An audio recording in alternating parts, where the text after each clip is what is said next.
𝗥𝗔𝗡𝗖𝗞.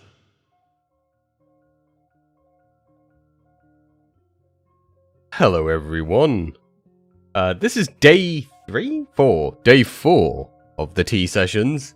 If you've not watched the stream before, we are making a tabletop role-playing game in Minecraft. It's been an experience so far. Hey Automation! Yeah, I have made some changes since yesterday's stream. Anybody that watched yesterday's stream, you'll be aware that we had keep gear on death. So when you died, you kept your gear. And I was kind of dicing whether that would be a development-based thing or whether I would keep that in. But based on feedback, I have definitely replaced it. It's been replaced with graves. So you have to basically go back to where you were and there'll be a grave stone with your head on it, and you can harvest that. I've also put in some other new things. So we have the ability to pull in vertical slabs, which is kind of important. Welcome back, Kuski. So vertical slabs are now in there. And we've added in 3 new bosses as well. In the sound is still being an issue. So I was looking in the console, and whenever it's on that menu, it was throwing up a load of errors to do with the sound. So what I've done for now is I've removed it because I don't want a ton of console errors. So that's been removed for now until I get back around, because it's a small, more of a quality of life aesthetical. Although it's audio, but you know what I mean. It's not greatly important for the development. A couple of other things that I've put on since yesterday, or changes that I've done since yesterday. I have made it so mob farms are not possible now. This pack isn't designed. It's not been made to encourage players to create ludicrous mob farms. I want it so that the players actually go out and adventure together. It is supposed to be a role-playing game. So I was sat thinking about this last night. If you were playing Dungeons and Dragons, or any sort of role-playing game, and the entire quest was just stand in front of this skeleton tube and swing your sword, it'd be pretty boring. So I've applied a nerf to that. The way that works is, whilst you're killing mobs in a chunk, there is a timer. Yes, I did that just for you, Knight. There is a timer that builds up, and as that timer builds up, it's based on the amount of mobs you're killing within that single chunk. And then what happens is the loot slowly decreases over time until you get nothing. And then you have to wait for that timer to reset. It only affects your user ID, if I remember correctly. So there are some ways you could get around it. I suppose you could use dogs, because that's environment versus environment. And I may put some checks in to make sure you can't do that by assigning dogs to users.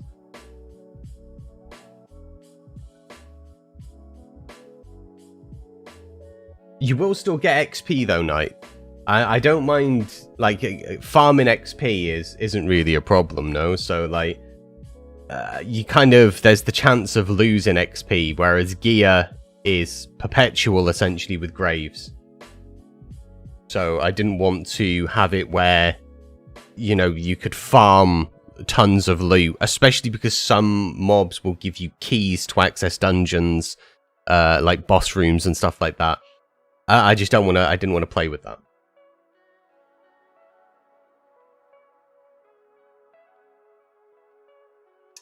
You could, but it would still count the timers up on them. It would just take a short amount longer.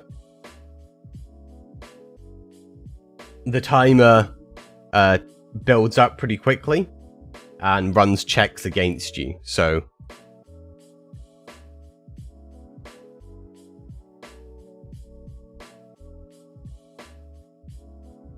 No, XP is not stored in graves, but there are XP books. So you can store your XP in a book before you go out and do anything too dangerous. You can then use that book to either get XP back, or you can use the book in... Oh, don't worry, yeah. That's... there is a punishment. That's one of the things that we're working on today. You'll see on the left-hand side here, we have some mods. Ignore the very top one. Although for you, Knight's Path, I know that you are also a content creator. This is an amazing fabric mod called Audio Output that just fixes one of Mojang's biggest problems. It allows you to change your default audio output within Minecraft, so you're not stuck with whatever you launched Minecraft with, which is one of the best things ever. Because when you're making content, we often use audio splitting stuff, so virtual cables, so we get an output going to one area and an output going to another. But Minecraft doesn't have the capability of setting what audio output device you want. That fixes it.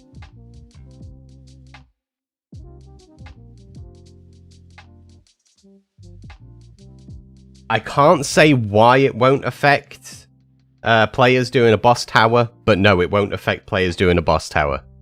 I tested it last night just to make sure, but no, it doesn't affect players doing any boss towers. It just affects you if you're making a farm.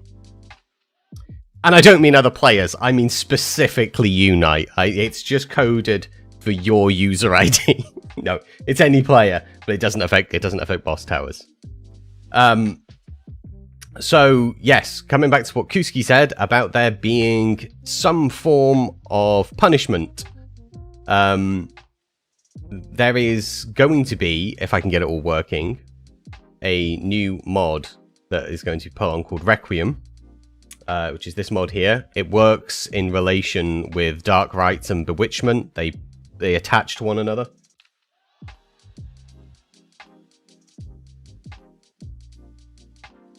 Yeah, I was in a tower for half an hour, but the way that it runs its checks is different to the way that it would ordinarily run checks. So Requiem, it works with Origins. If you've been watching my streams, you'll be aware what Origins is. If you've not, I will very quickly explain it. It adds races into the game, so you can select a race and a class for that roleplay experience. Requiem attaches into that. When you die, based on what alignment you go with, and also some moral choices that you may make in the game,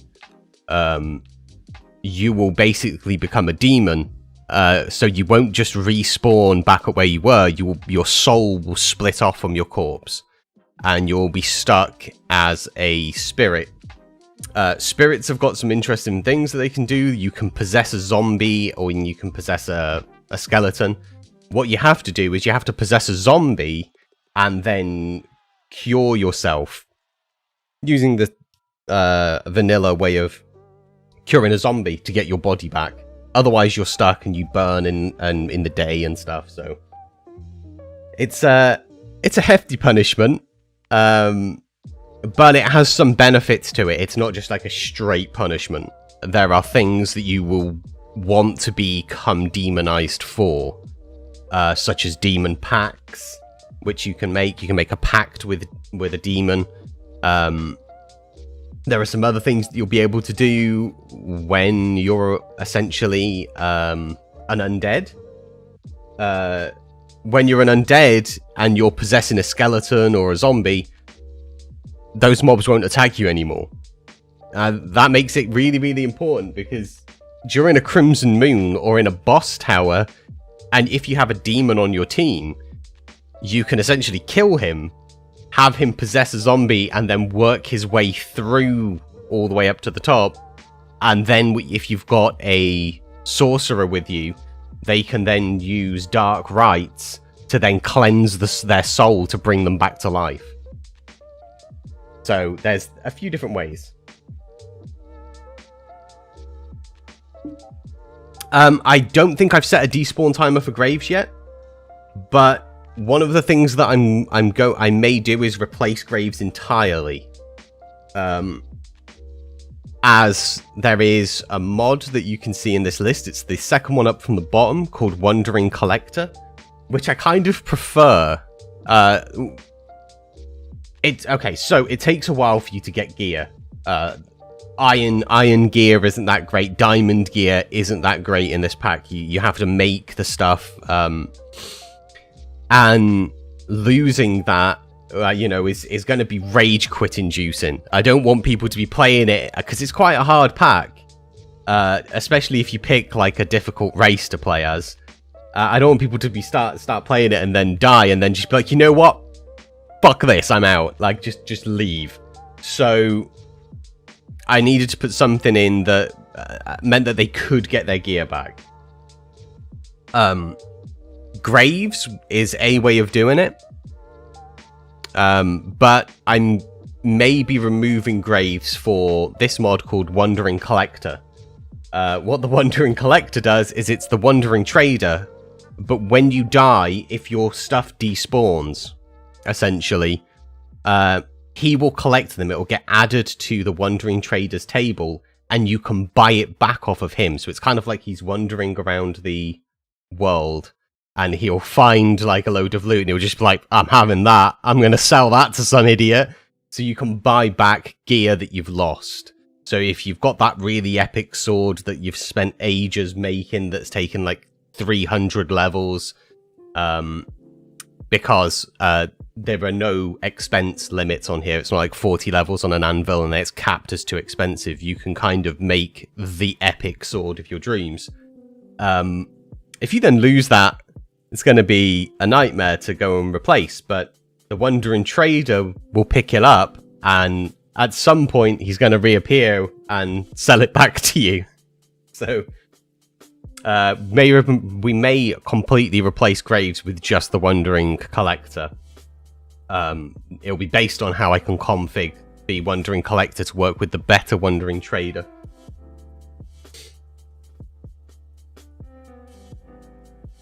And then TacoCraft, which is completely unlike all of the rest.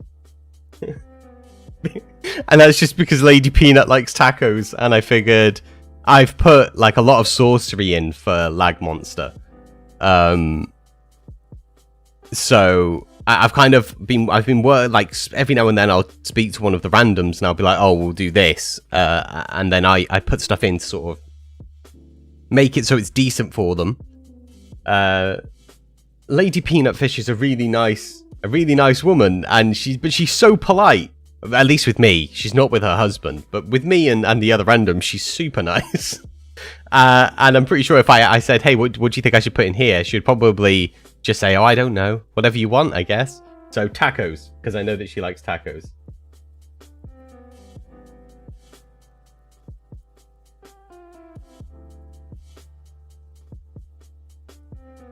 Does this mean if a player drops an item and trespass, will it add to the traders? When you say trespass, would you like to elaborate on that? Preferably in a language I can understand. I don't understand. I'm sorry, Knight. I've not been up long. That is the point of tea sessions, is it's done almost immediately after I wake up. So I may just be being extremely stupid. If that's the case, I am sorry. If it's you being stupid, I am also sorry. But I'm mostly just sorry for your loved ones.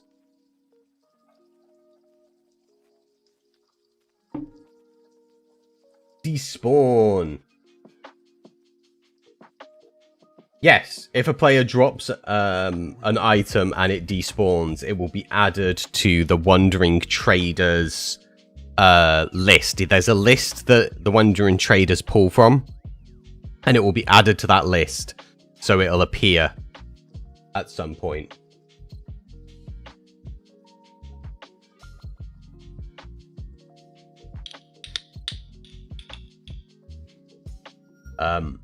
I need to see how much I can tweak that, because I don't want it to affect everything that gets thrown out. Because if you're just throwing away blocks, or you're just like, I don't need all of this rotten flesh, and throw it away. then, you know, that'll be a bit of a nightmare. So I might have to put some items on a blacklist.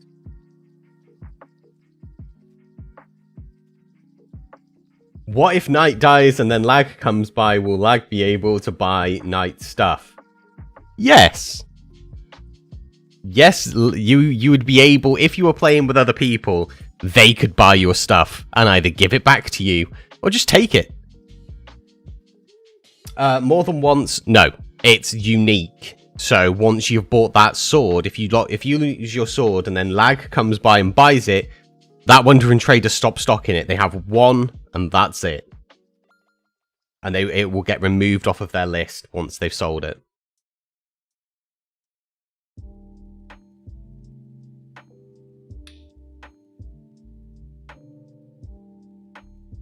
Okay, let's start with adding in NPC variety. No, you can't buy the gear more than once. So when you die, you'll drop your chest plate. It will say there is one chest plate, and it will have all of the MBT tags attached to it, and then the Wandering Trader will get it.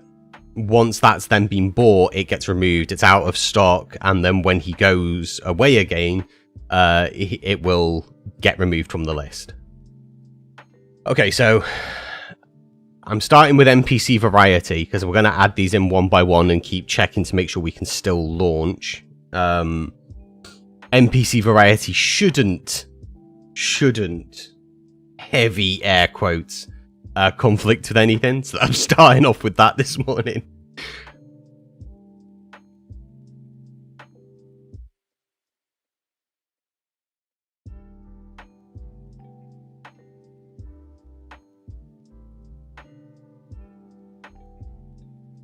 Ignore any of the console related things. I'm still working on streamlining some of the console errors.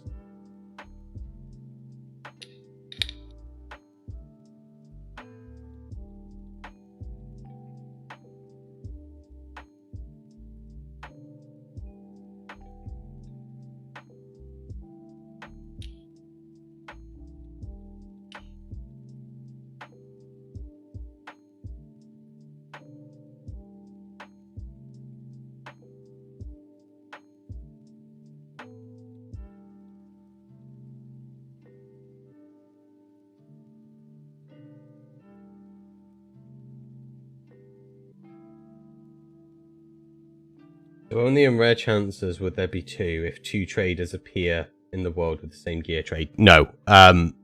Once a Wandering Trader appears, I believe it immediately gets removed from the actual list for them. So you technically only really have a chance to buy it, and once you've bought it, it will then get removed. Like, entirely. If you don't buy it, it will get re-added to the list. But I have to check all of the configs to make sure that that's how it works, because like with any mod, they get updated and their actual explanation may have changed and they haven't updated the about section, so.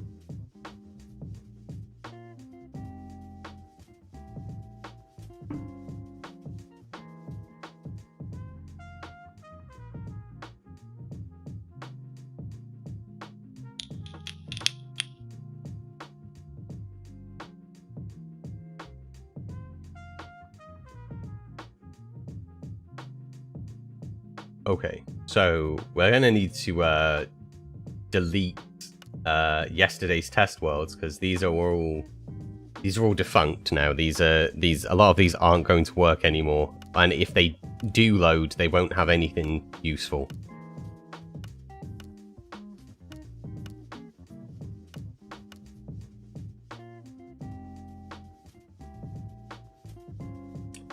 Will this server be open to the public, or will it only be for the random gods? The mod pack I'm going to release publicly. So the idea at the moment is the pack will be made, which is what I'm doing at the moment, and then the randoms are going to play on it, and then the mod pack along with the actual world file will be released to the public.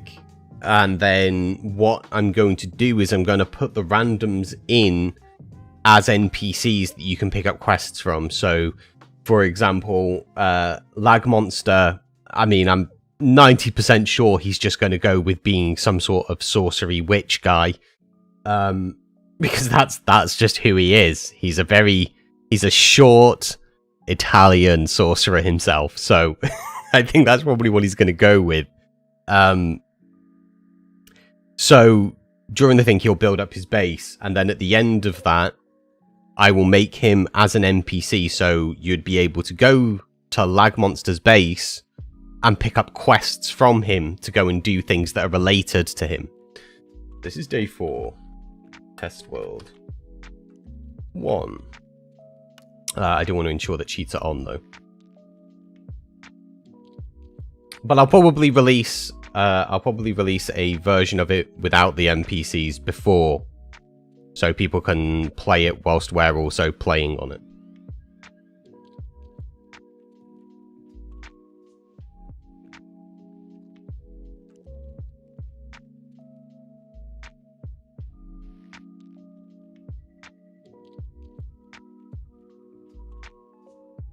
I don't know what race I'm going to select this morning, but the odds are it's probably going to be a 𝗥𝗚𝗘𝗖𝗞 explorer, because that seems to be what I keep defaulting to. I might make a few people NPCs. If I can get a couple of other people to assist me in setting up the quests, I think it would be fun to have a few people from Random Fandom become NPCs.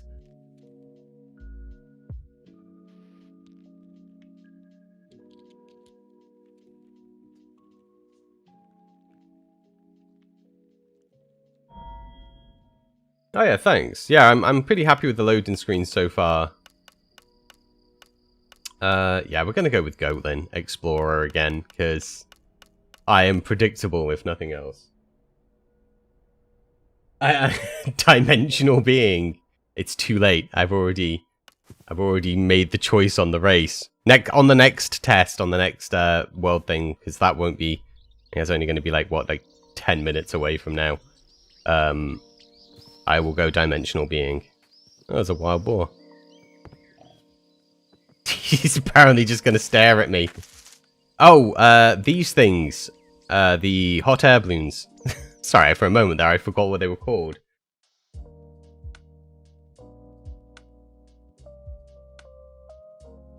Hey, Chris. And yeah, like there's a lot of I'm kind of, once this is open to the public, I'm kind of hoping that a few people will fork it. That's fork with an R, and either fix some of my mistakes, because I'm not the best developer. I am going to pass this over to Timesoft, who I've known for a long time, and have him look at it as well. Oh yeah, I was saying, oh hang on, let's turn the music down. So I put some music in there. The hot air balloons I've made 50% rarer than what they were. So that's yeah, that's done. The only thing I'm running around is whether my PC can run it. I'm using a PC that is 10 years old. It doesn't take too much to run because it's not using Optifine, it's using sodium, so the performance is a lot better. The way it handles chunk loading is a lot smoother. So the only real thing is the data that comes off of it. Okay, one thing I just need to... Okay.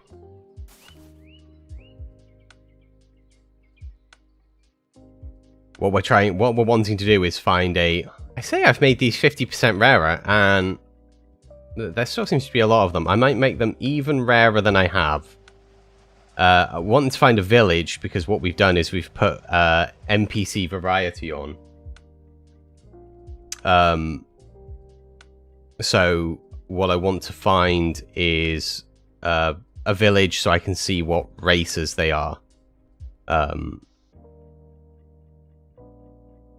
Although, normally, the past 2 days, I've almost always spawned near some sort of villager trading thing. And today, when I need to test it, nothing. Yeah, I could do locate village. I'm not sure what the village types are. These things, I might change these. This is the only boss type for up here at the moment.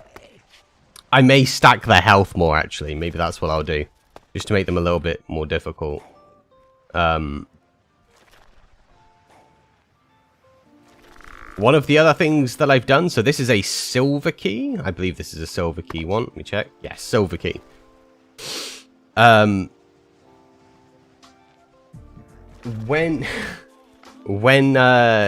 you complete these, it will dismantle the tower on silver key ones, because they're a lot more common than the other types.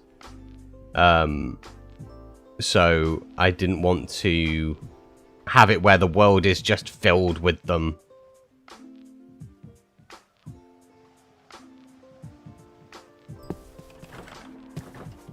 The Dark Settlement. Okay, so we're in a swamp, so these should be fair-skinned.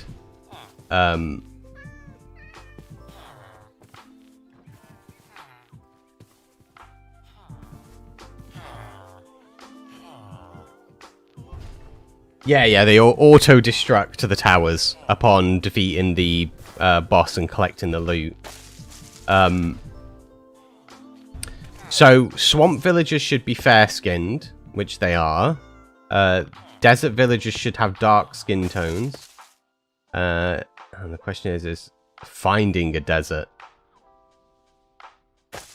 So this is the sort of thing that I know that Knight's Path likes, because that's one of the roguelike dungeons. They're really difficult. I've made those very difficult, Knight, and you're welcome. The roguelike dungeon aspect mixed with Eldritch is, yeah, kind of harsh, but worth it. It was worth doing. Would you guys like to see? I don't think I've shown any of you yet. Would you guys like to see the bosses? I think that would be interesting.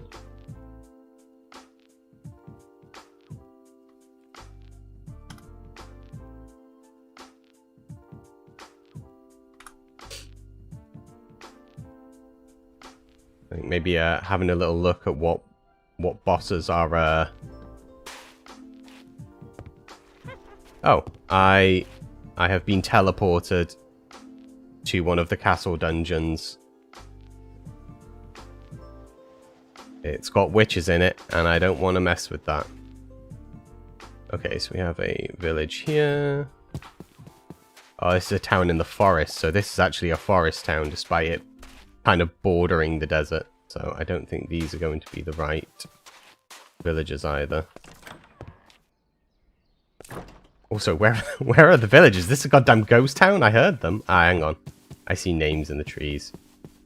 Okay, yeah, I can see the skin tones are different. There we go. Excellent. That's what we want.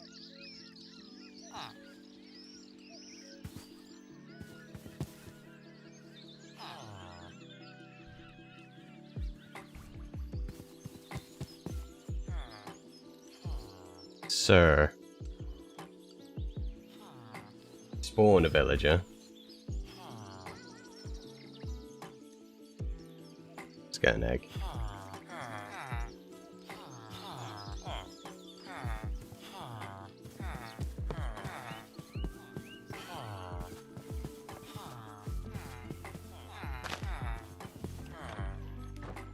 Put one up there as well. Just because why not?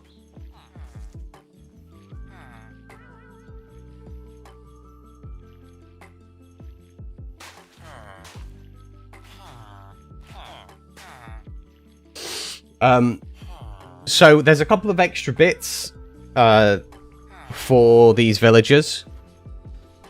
When you zombify them, the zombie villagers will now have red eyes. When you cure a zombie villager, we all feel very included. Yeah, I just... If I could set different hairs for villagers, because villagers have always annoyed me, or as if you've played Minecraft for a long time, you may remember villagers used to be called testificates, which was the worst name ever. Just they're just all sort of bald men. They just all looked like white bald men. And they kind of still do. They just have different clothes now, right? With the different layers based on profession. So being able to add in biome specific skin tones, where the hotter the climate, you get ones with darker skin tones, and the colder the climate, you get ones with lighter skin tones. Because there's ones that are extremely pale, almost like pillagers. Oh, or chillagers, if you keep up to date with Mojang stuff. Kind of more like chillager sort of looking things. But friendly. Yeah, so I was saying, if you zombify a villager, they will be obviously a zombie villager, but they will have red eyes. Red pupils. Pupils? Irises, right? Yeah, they're irises. The iris is the coloured part. When you then turn them back to being a villager, they will keep those red eyes. So they will be a villager with red eyes. And it acts as an indicator that they have been zombified and turned back.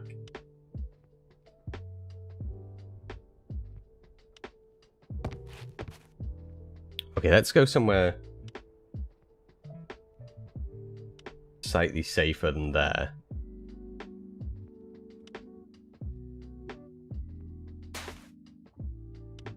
Okay. I think here will be good. I think.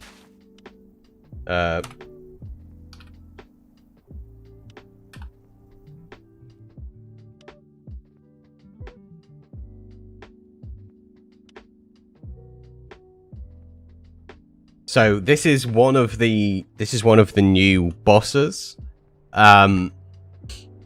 The spawn rules for the Lich are also interesting. He's basically the king of the undead. If you kill enough undead, so it's more likely to happen on a Crimson Night, then this guy can spawn, essentially. He will automatically make it night. He flies pretty quickly. He fires huge blasts of stuff at you, and he can spawn things in to attack you, so he spawns ads. He's got 400 health, so he's pretty tough to kill. And he deals a fair amount of damage. He's a lot of fun, though. Look at him flowing around.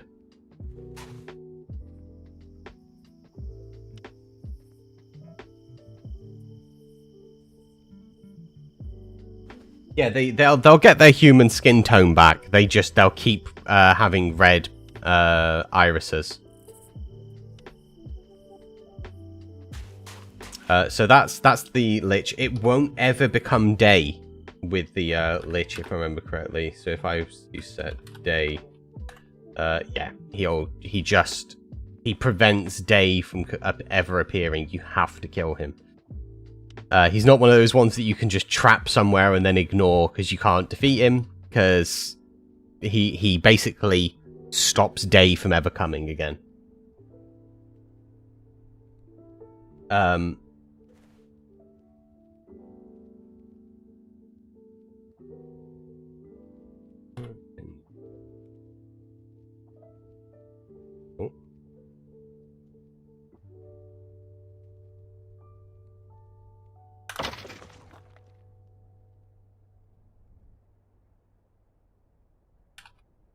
Back today.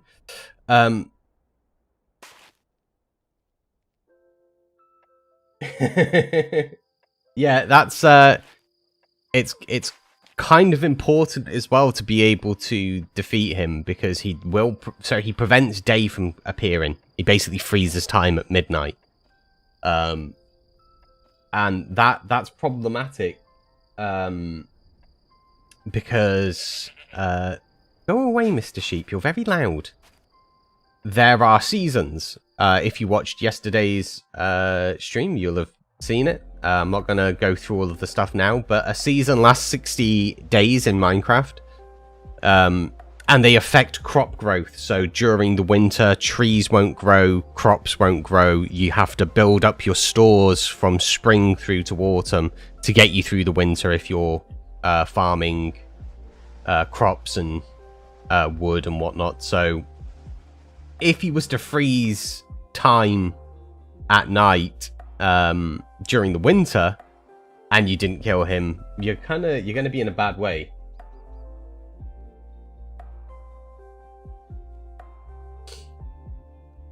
Crimson moons have been made so they're every 20 days on average. Okay, so this is another boss. This is a boss that won't spawn in the overworld. It's an end boss. It's basically just a thing that stays pretty still and fires lots of things at you. It becomes a bullet hell game. So let's remove that. This has an interesting feature when you kill it.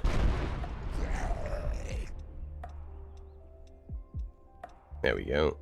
So creates creates an obsidian tower.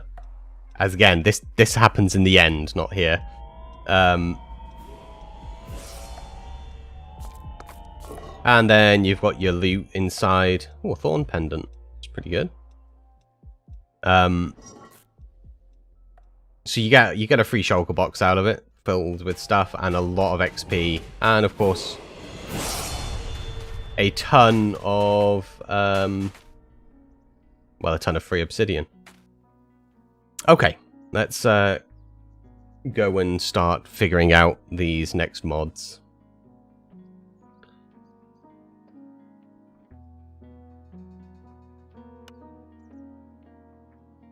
See, this here is the sound events that the menu keeps throwing up.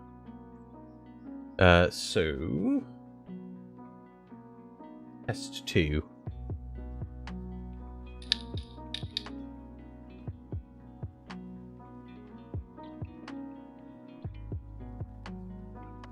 So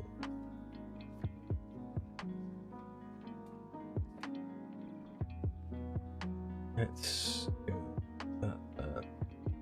that there, all the ones that try to work together. Hopefully this will just work and I won't have to pull one, because that will upset me. But most of the time, if you try and add like 4 things at once, it just hates life. So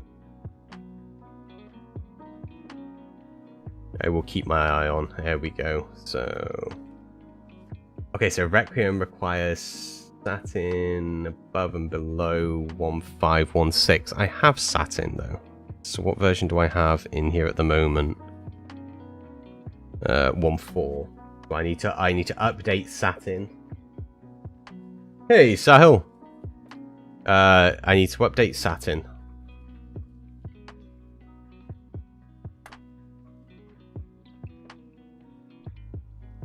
So 1516.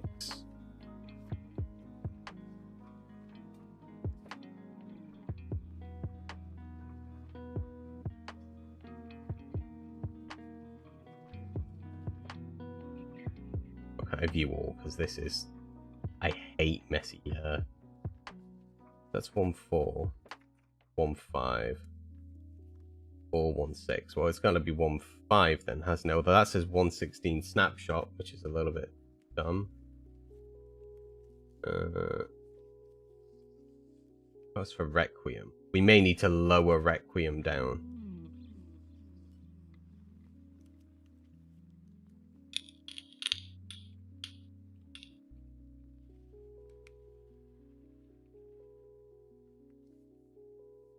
We will try using 1.5. Well, I've not got... I won't remove graves until the Wandering Trader stocks their stuff correctly. Okay, so let's put that in. And we will put a store in here. To store the old version, just in case something goes disastrously wrong with 1.5.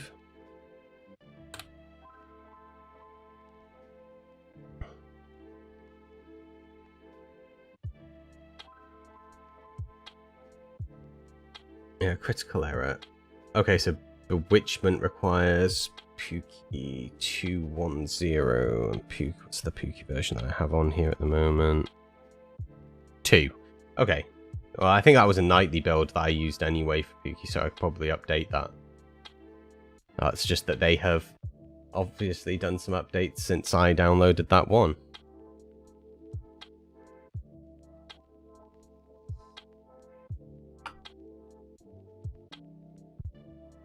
Did that? I think that's what it's spelled, right?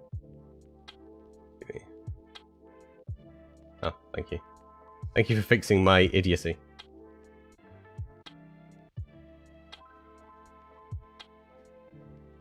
What version do we want? 2.1.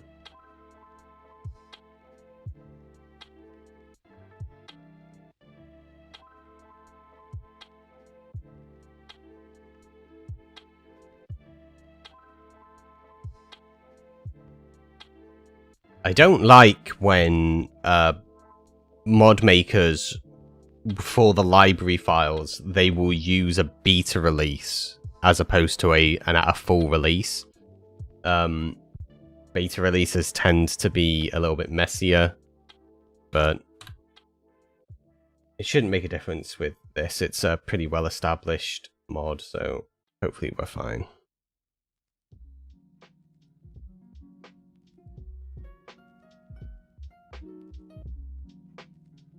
Move that in.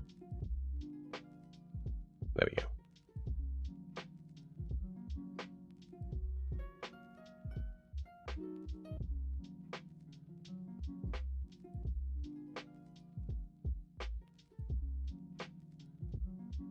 No, this is a different stream. This is a different stream. Yeah, Bewitchment doesn't want to 210. Let me try rolling back Bewitchment.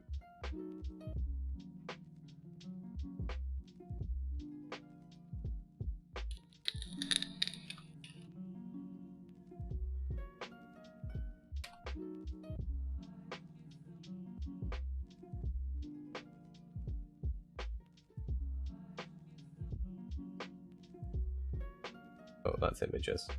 Files I'm after.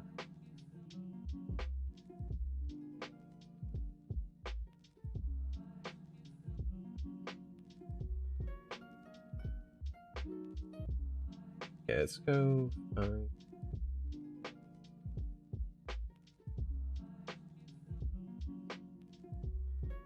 No,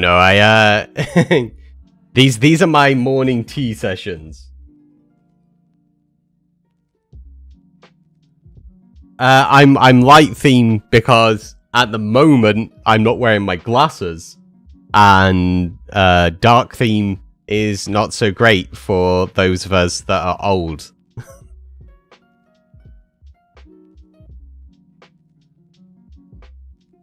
It's 14. What's this one? 8. Okay. Hopefully that will. Although I may need to then roll back some of the things that rely on that. We should be able to roll Pookie back though now. Bewitchment.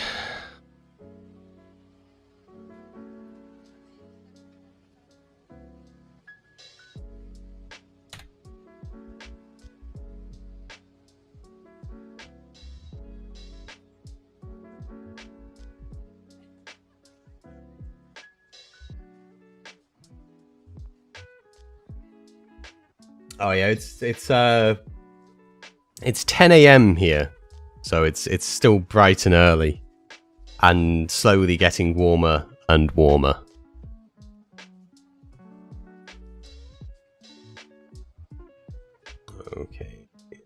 Oh, of course, bewitchment does require impersonate. My bad. I will sort that. That was a prerequisite that was needed that I completely forgot about.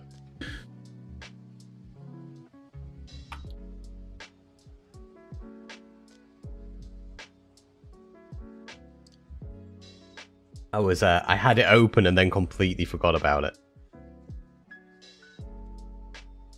I'm reworking the death system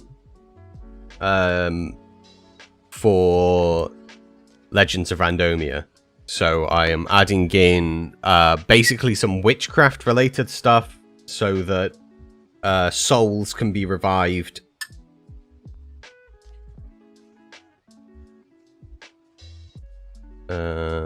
Let's go. Oh, which version did it say it wanted? I think I closed the box because I'm an idiot. I think it said 2.1.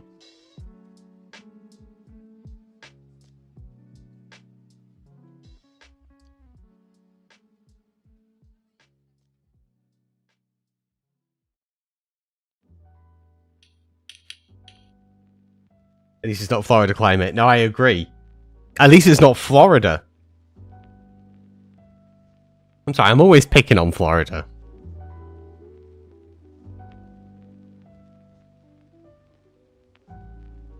I kind of feel that, like, Florida is, like, the Australia of America. Where it's just like a hellhole. That's kind of like how mentally I picture it. It's just hot. There's lots of, like, you know, things there that want to eat me.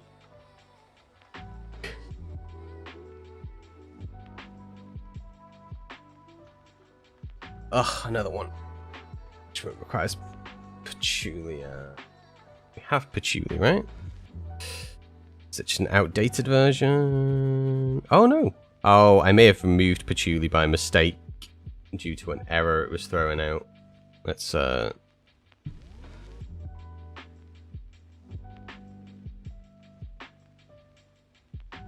sound similar to Wattles. I'll take that. I'm fine with that.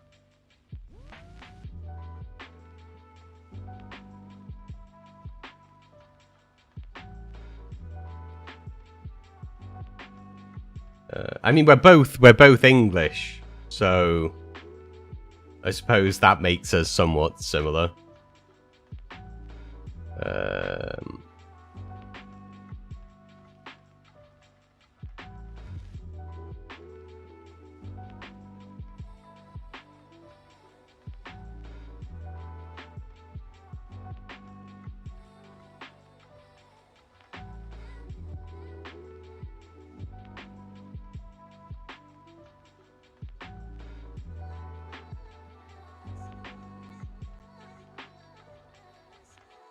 You should make that lady a good fresh cup of coffee.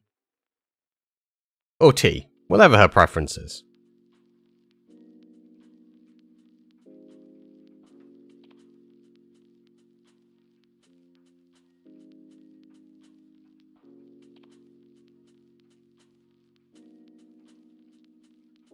Yeah, Bewitchment is still giving me this irritating error.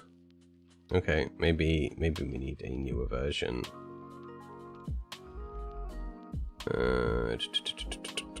Enterprise patchouli, okay.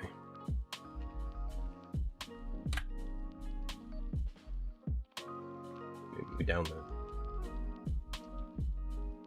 older version than what we need. Just go with latest.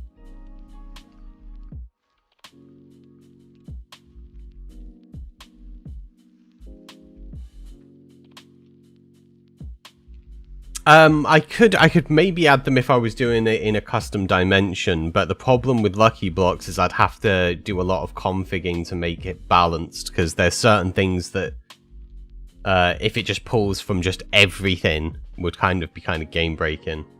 Yeah, Bewitchment is just not having a fun time with patchouli. Just doesn't want to read any of them, and it doesn't tell me what version it wants.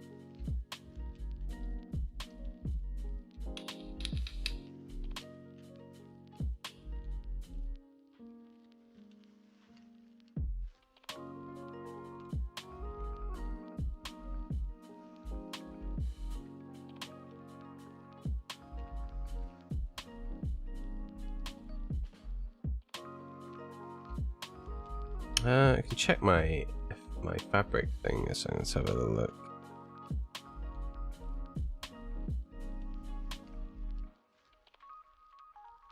Check this. Should be fine. That should be fine.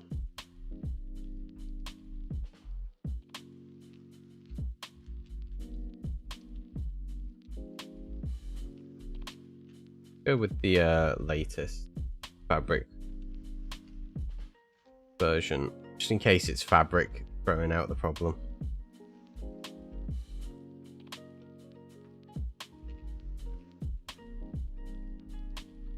Lucky blocks, but as boss loot.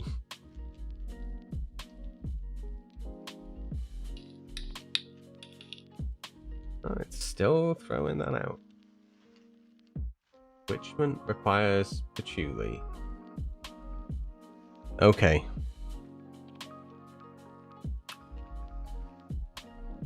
Let's have a look at the releases for these a second.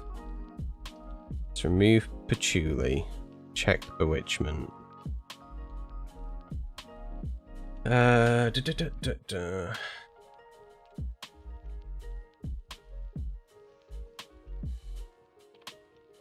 I'm currently listening to chill study beats. There we go. I listen to a lot of chill hop music's channel, so it's often what I'll be listening to on stream.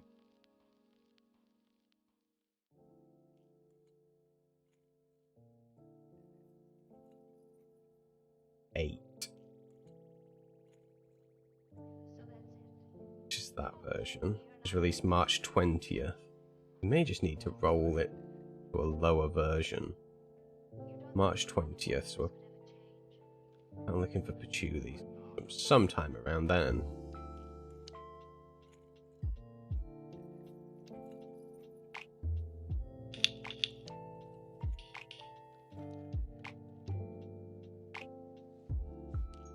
See, I thought it would be this one. So that's February, and that would seem like the correct build to have followed, but that's the one we had. 116,450.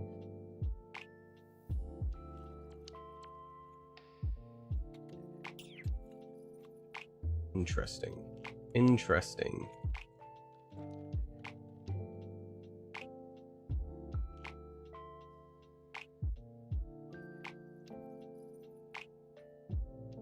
Okay. Let's try this version. Just in case it was an issue with that version. There seems to be quite a lot of 1.16.5 versions for this mod, so...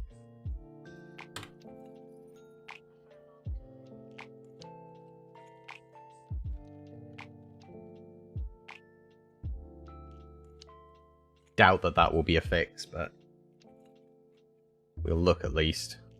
See if it gives the same error. Okay, so that one's the older version of Fabric Loader. For more paintings. Okay. Let's fix that.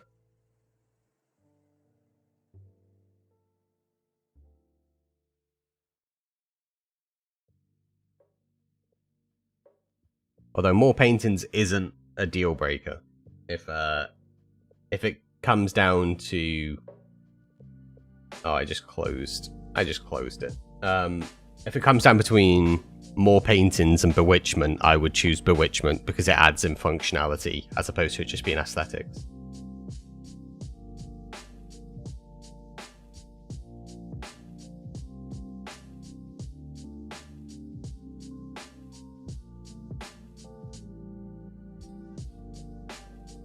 Minus 210 or greater than 210.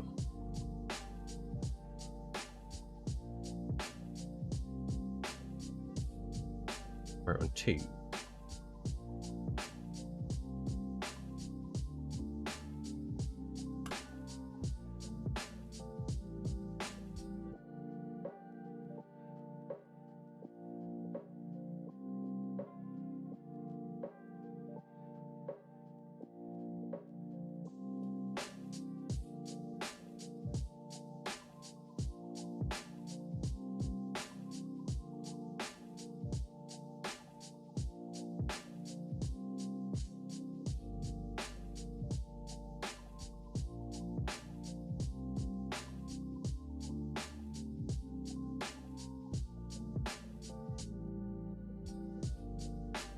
Yeah, I'm gonna... This will be available for the public as well once I'm done with it.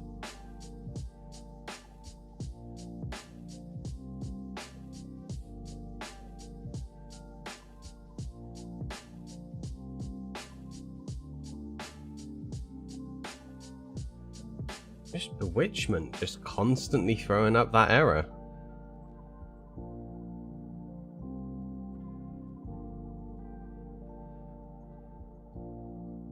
Why is Patchouli at... Okay, let's... Patchouli.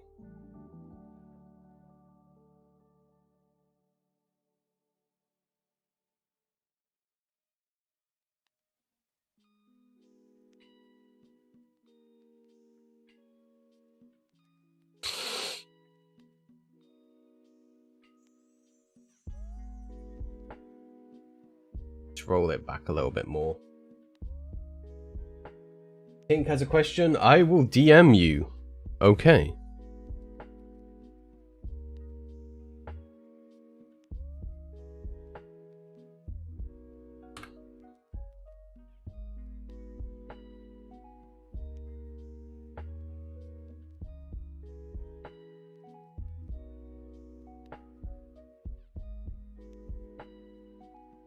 Well, this is still giving it.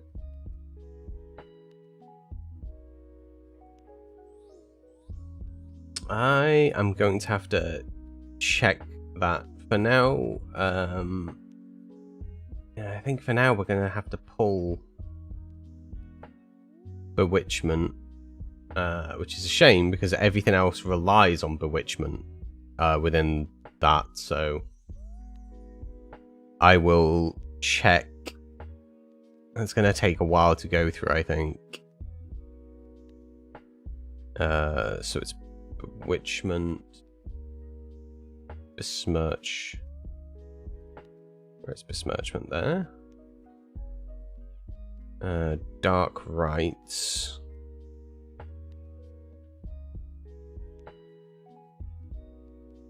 And finally, the Requiem. That one there. Okay. Let's put those there for a minute.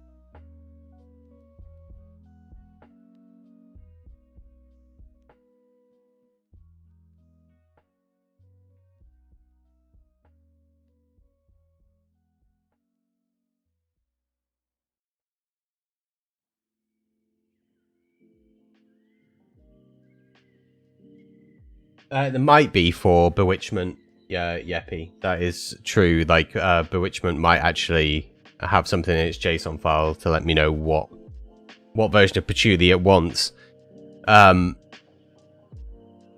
It could be that something else that I have is conflicting with Patchouli, making it impossible to use. But I will check against that, but that's not something that's going to be very fun to do. Certainly not something that's stream worthy.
Sadly, my tea is gone.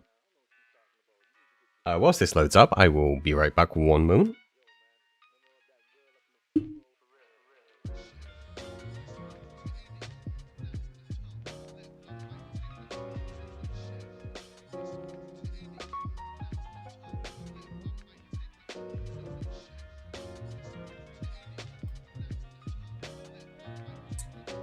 Seems to be giving me some errors. That's what that seems to be giving me. Okay, let's see what the hell all of that was about.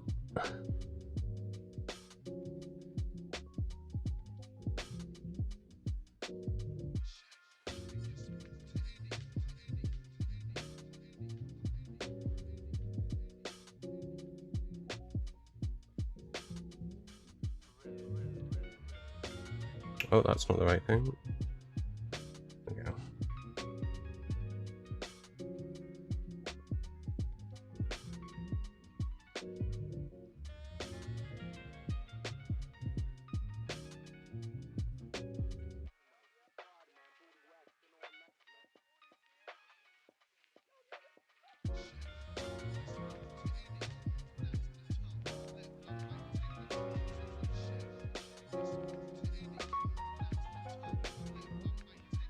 Okay, so let's was there another thing that I need? Well, I was going to add after that. There was, wasn't there? There was the Wandering Collector. Let's focus on that and flamingos, and then we will work on adding bewitchment. I'll either do that tonight,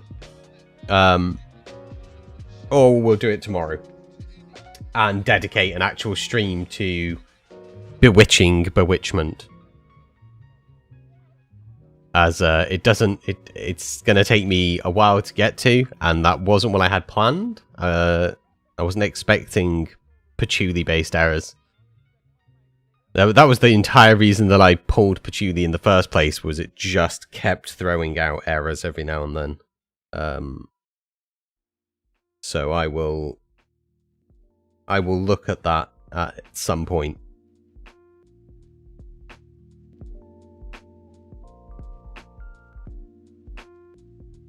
The thing is with making and Yeppy will understand this. I know that he does coding. The more mods that you add into a mod pack, the more chances there are of code conflicts. Because what one mod is coded to do, another mod may conflict with that. So the larger the mod pack becomes, the harder it becomes to develop as a mod pack maker, because you're not coding, you're configuring. So you're relying on the code of other people, and they sometimes do things that conflict with one another. So one mod may conflict with another mod. But I will deep dive and try and get to the bottom of why bewitchment doesn't want to work. It may be a simple thing that I have to change.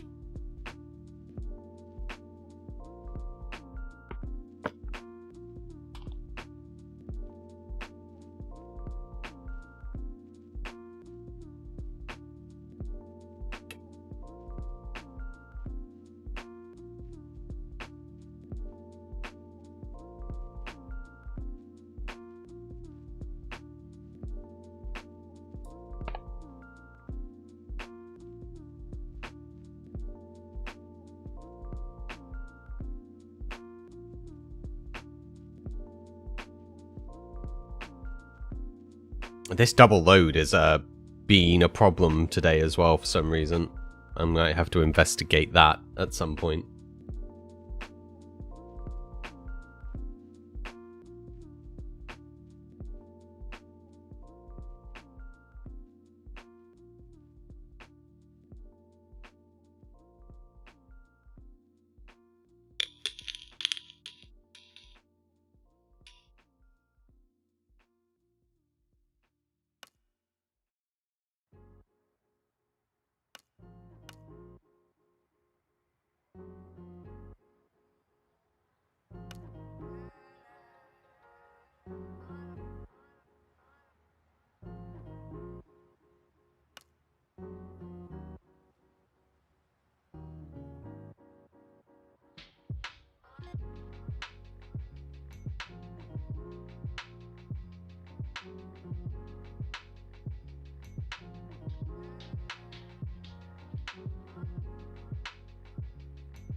Failing that, if I can't figure it out, I will try and speak to Timesoft and see if he can lend me a hand.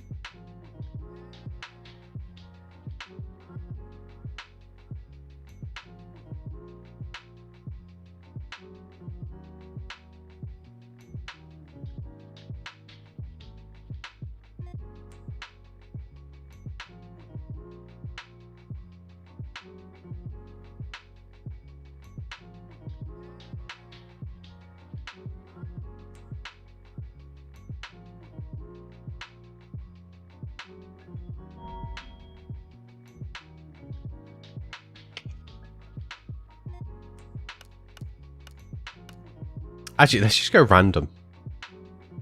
Let's just go random. We'll see what we get. Well, I'm still going to go with an explorer. Uh-oh. What are we? Oh, we're a Taurus. Oh, I'm okay with that. I'm alright with that.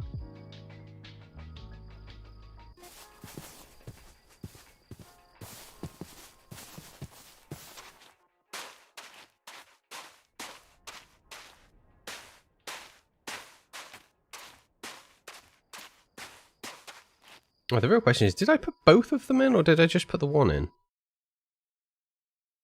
You don't know which I did. Did I just do Wandering Traders? I did, right? I didn't. Oh no, I did do. I added flamingos and that, and they've both worked, so they're both loaded in. Okay.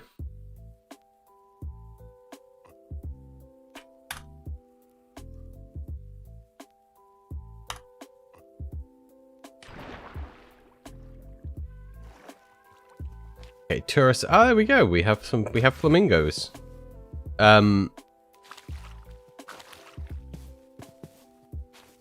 this is kind of difficult to. There we go.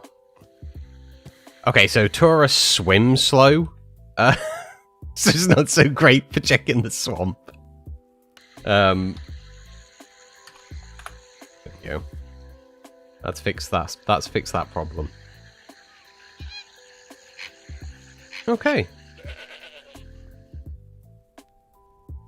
Flamingos are good. We should be able to now catch shrimp as well. So shrimp should be somewhere in here. There we go. Raw shrimp and cooked shrimp and shrimp cocktail. So apparently one of the other things, so it's going to be really hard to tell on the, on my thing.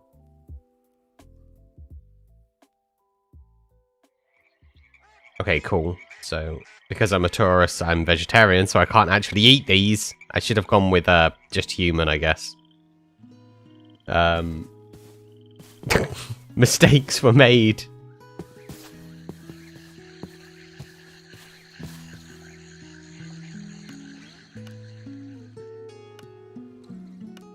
Yeah, because I'm pretty sure, vegetarian, can't digest meat.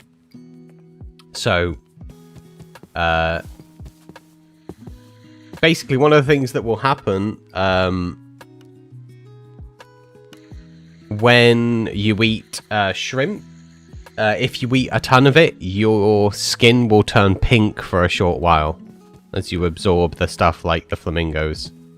I don't know if the flamingos drop anything on death.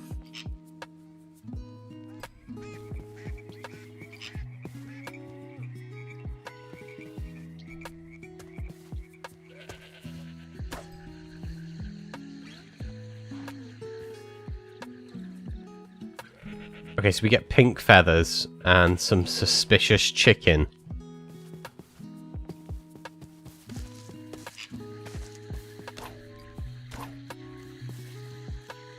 Yeah, pink feathers and suspicious chicken.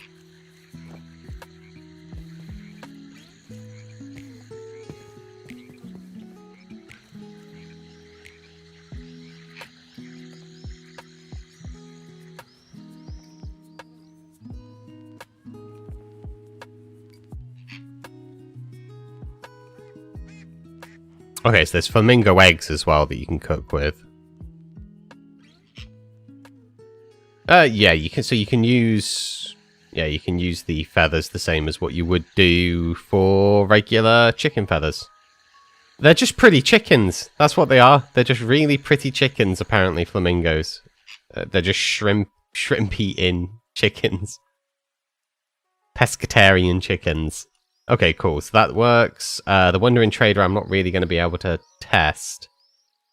That's just going to be something that I think we have to config.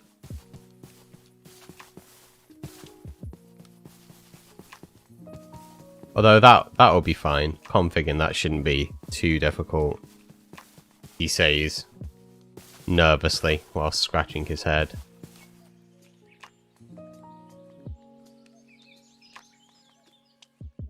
Okay.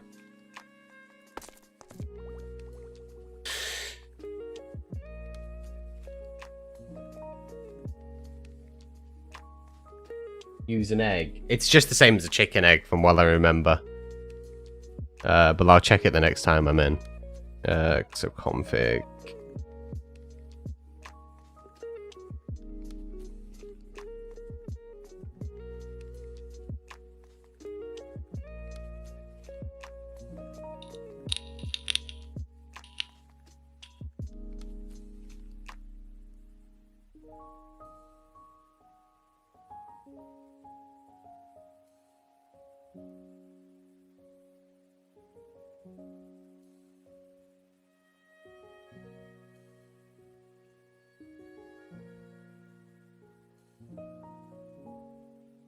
I forgot to be a dimensional being. Well, I went just with random just to see what would happen. But yeah.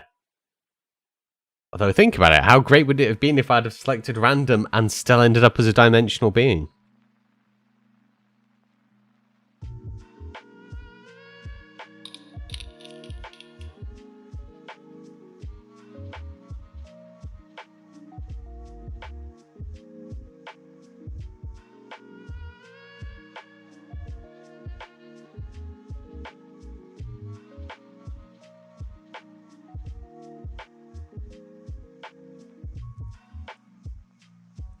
Okay, let's give him 4, because that way he'll... you can clean out the thing a little bit quicker. Double that up. So, he'll remember 64 items, 64 different things will get added to the list. Each time he spawns, there will be 4 added. So... yeah, you're gonna have to. You can't just go to one trader and get everything back either. He's gonna get 4 random things,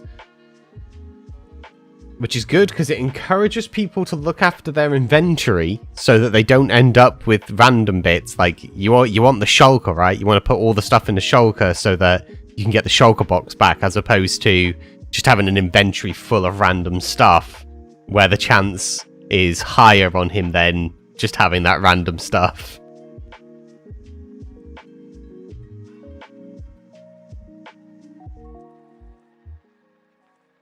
That will require graves to be pulled.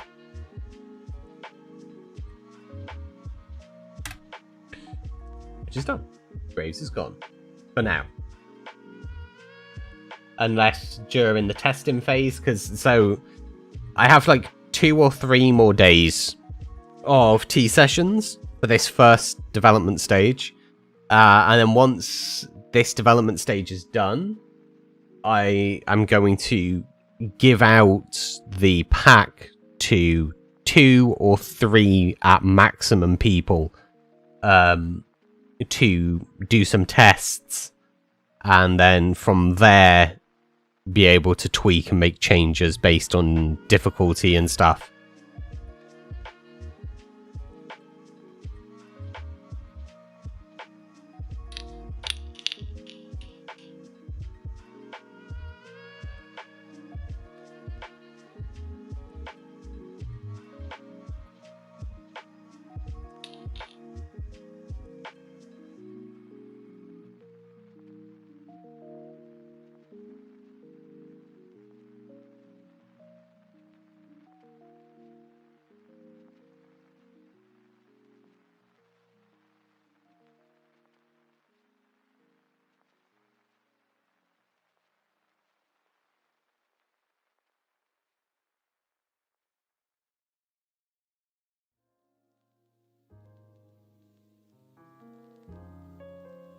Probably actually be the book section in this.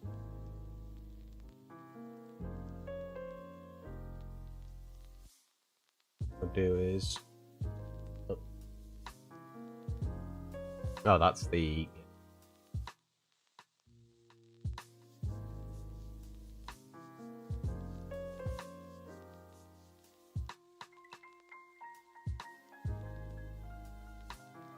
Hey, Chuck, how's it going? You having a good day?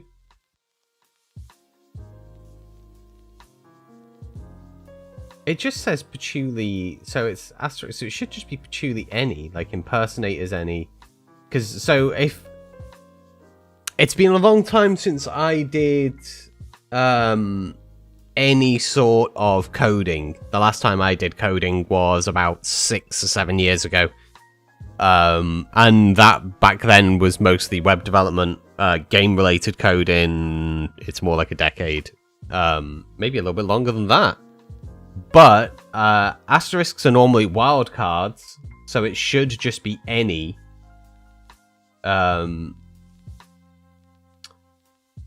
So something else that I have is stopping patchouli from loading in. So we can see the version there for Pookie, and we can see one there for cloth config.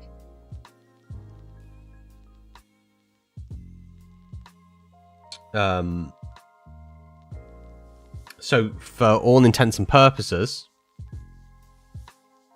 it should work. So something else that I have in the current pack is conflicting. You're having an amazing day. You'll be back in 15. Well, you must be having an amazing day. It's just like, my day is so amazing. I've not got time to hang around on this stream. He's going skydiving. You can do that in 15 minutes, right? Like for five or 6 minutes to get up there, and it's only like 30 seconds back down. You could go twice. If he's not gone skydiving now, I'm going to be so disappointed in him.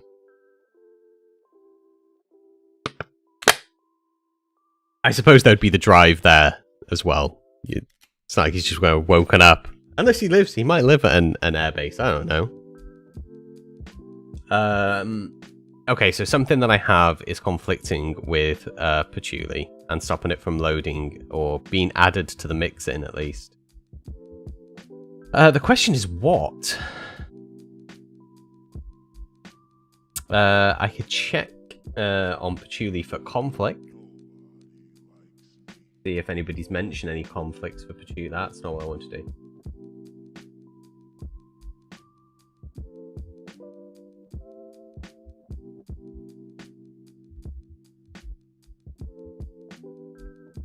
Although apparently not. And I hate that there's no conversation bit because it's just all on Discord, and I hate joining random Discords.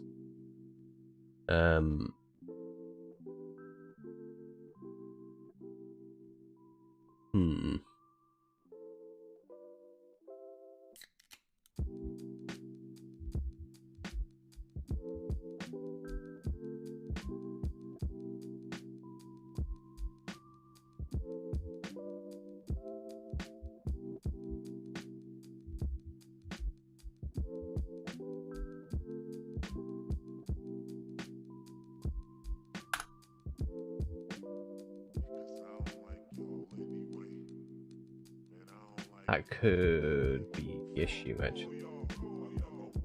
Let's try that. Let's try getting one that's been forked specifically for Fabric as opposed to one of the universals. So although it says it should work with both, I never trust that sort of stuff. So let's go with this.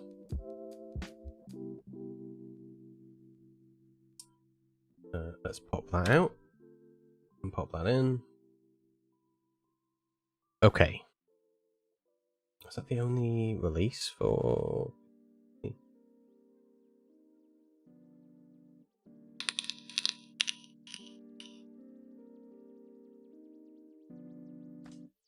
Indeed. Okay.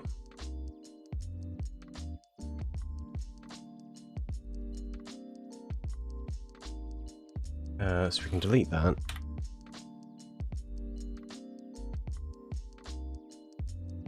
So it was besmirchment, bewitchment, dark rites. Impersonate, I think I left in there, actually. Yeah, I did. I left impersonate in there. 𝗠𝗢𝗥𝗘𝗖𝗞. And then Pookie's in there as well, I think. I didn't pull that out, or did I? No, Pookie's in there. And Requiem. Once we, like, if I can get this working, we can move on to taco craft.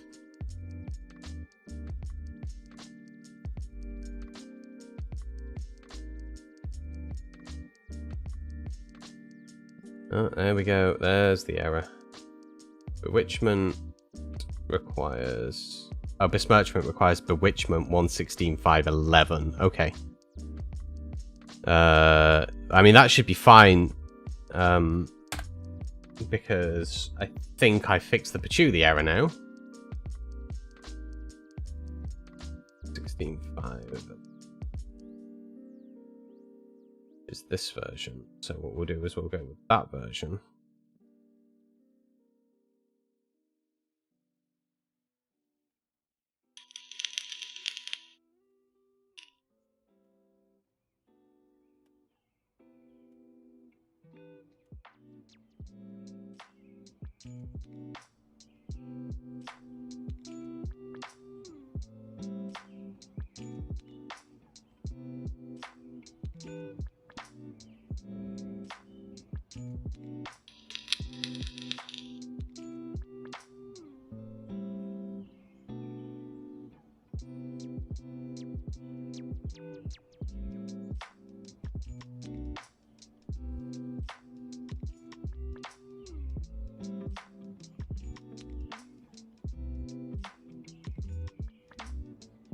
Okay, that's good, because I know that that is the one thing. So if we've moved past there, we should launch. So we should have bewitchment and everything working now.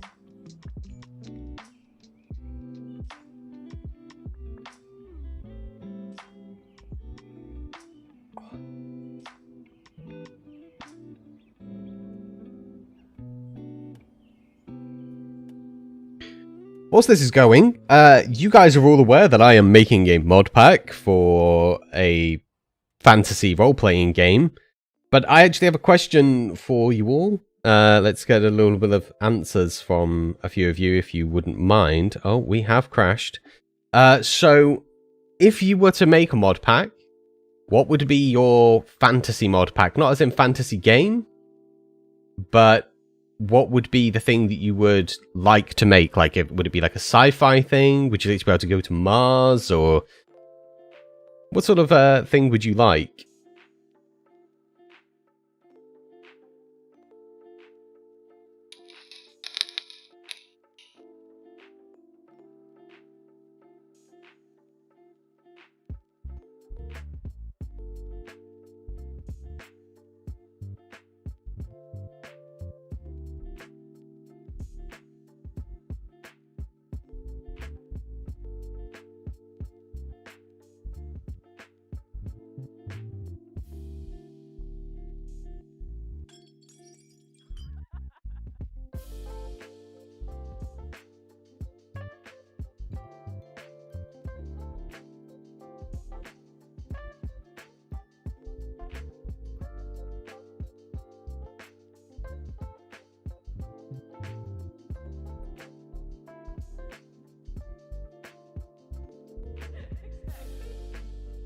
Quest-guided RPG with structures and dungeons. Well, this is kind of up your alley then, what I'm doing at the moment.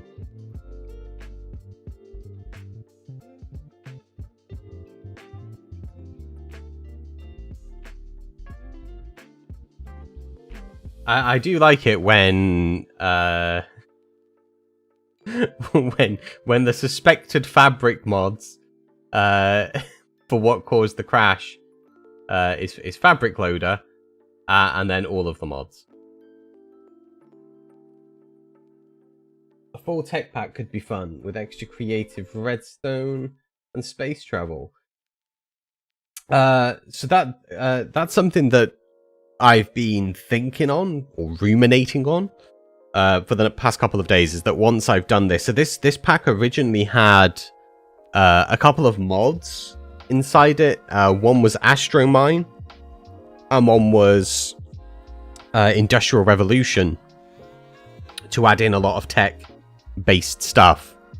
But it didn't fit with the rest of it. Like, they were two mods that kind of... If you imagine how a mod pack... In fact, seeing as this is crashing and I can't be bothered right now, let's open up Photoshop a second. Let's do a little bit of game theory discussion. Because that's something that I'm good at, is game design.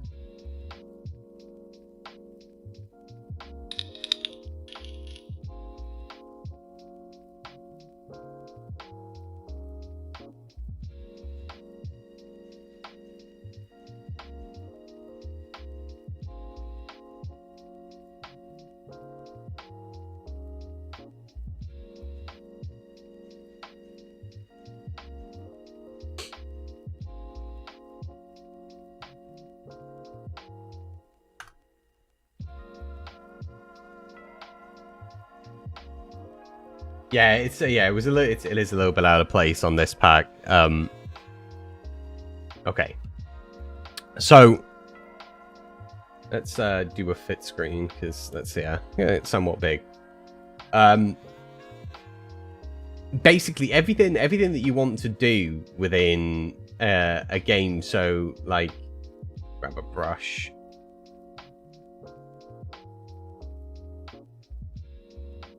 Okay, I don't have my graphics tablet connected at the moment, so this is going to be mouse drawn, and you're welcome. Everything in terms of progression within this pack. So you've got, one of the things that you do when you're making a game is you tend to do this thing called a utilized modeling language, or a UML, and you often use them for developing story-based things. So that it can branch out in a way that makes the game feel not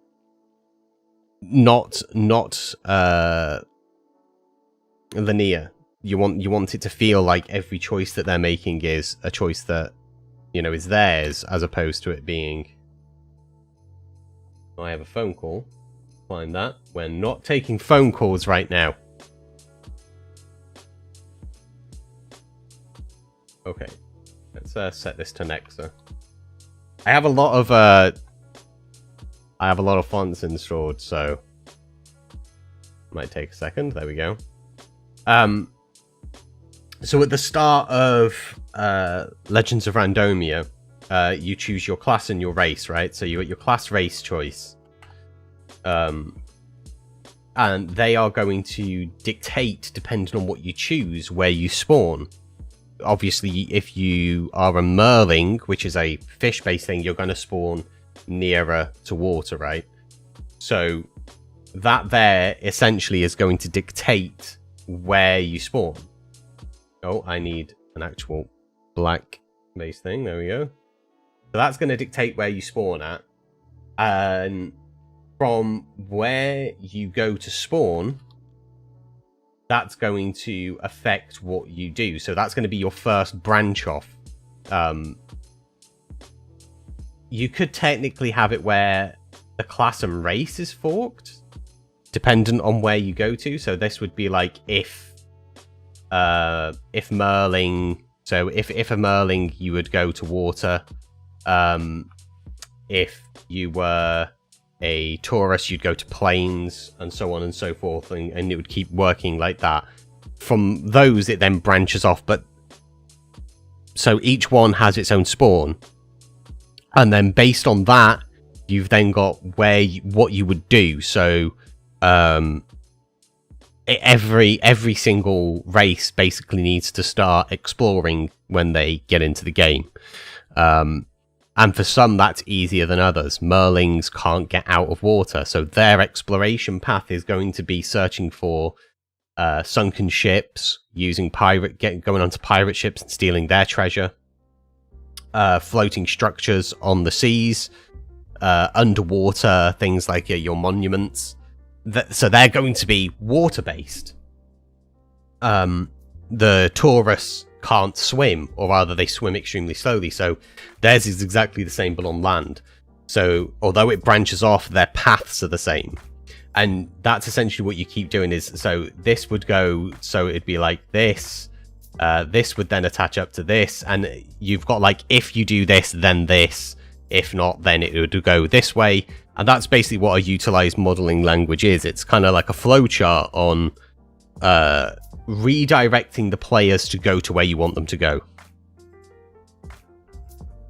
Going back to what I was saying before, the issue with Industrial Revolution and Astromine is that it didn't fit into that scheme. Like, there was no point where I could get them to smoothly transition over to that point. There's eras that you could use. So you've got, like, you know, your Stone Age, and you go through the being Paleolithic and work your way up Stone Age, Iron Age, Bronze Age, and work your way up to modern day and then surpass it. There's that way of doing it, which you could do. But when you start adding in fantasy stuff, there's no way to sort of like stop fantasy things from spawning and make it more futuristic as the eras progress. So it would kind of be like a fantasy tech type of thing, which can work if you gear it towards that. So that's essentially why they were pulled out, is because there was no, they were just, it was like Industrial Revolution and Astromine were kind of their own forks over here, and nothing attached to it. Like, this was just an empty void of progression. So it had to be removed. There was just no way of keeping it in. So at some point I will probably try and make a tech-based pack that is sci-fi, that will be probably more focused around the sort of style of play that I have and 𝗘𝗡𝗜𝗚𝗠𝗦 has, because I think that would be beneficial. Welcome back, Knight.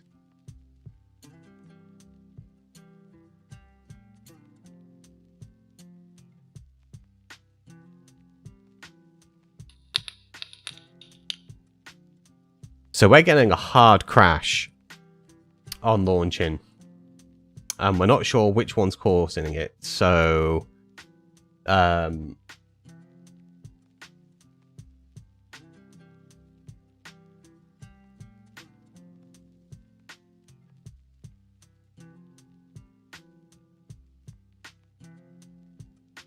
good, but the dungeon section's definitely geared in that direction, and fantasy tech needs, yeah, that's the other issue, is you kind of have to direct the players. Like, if I wanted to connect them up, I would have to direct the players to sort of push them into the tech sort of field. So lacing the world with little bits, whether it was like from bosses getting like slightly improved tech until they can get up to that point to surpass the sort of fantasy element. It just felt very disjointed with the overall sort of look and feel that I've taken the game or the mod pack. So yeah, I will make one. This one isn't it, but I will make one at some point. Okay, let's remove all of the ads. So Besmirchment, Dark Rites, and Requiem a second. Take it down to be the base thing. Besmirchment, Dark Rites, and Requiem.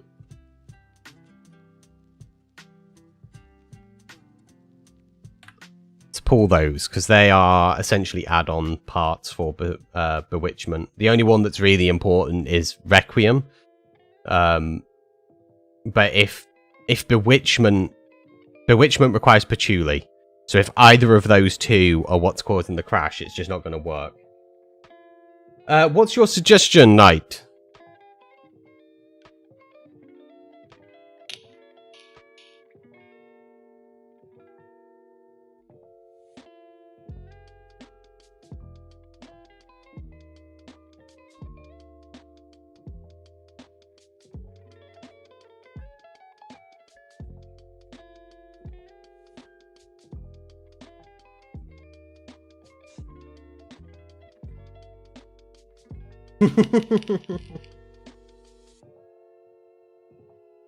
You know what, Enigma? Never mind.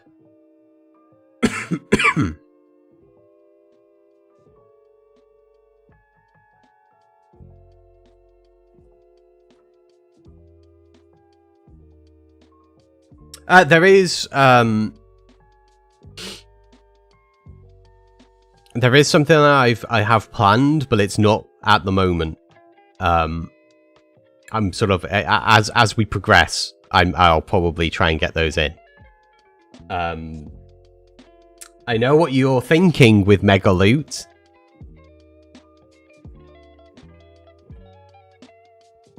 But I have a way of doing something similar, and I may put it in. It require a lot of configuring, so that's going to be something that I do at a much later point when everything else is sort of ironed out.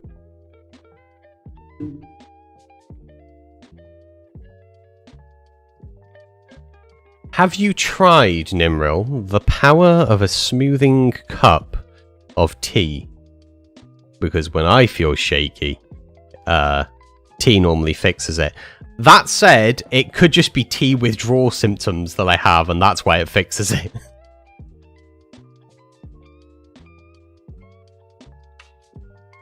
Okay, we're getting multiple load things.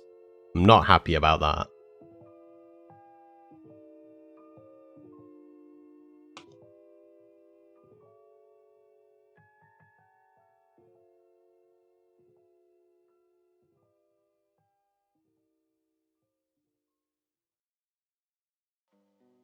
I think it might be CPU overhead.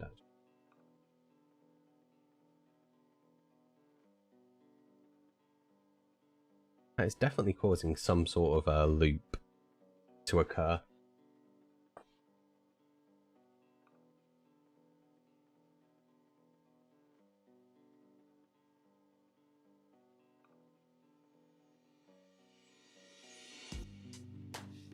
Everything can be powered by tea. That would be my dream mod pack. Would just be everything revolves around tea. Yeah, that's a loop.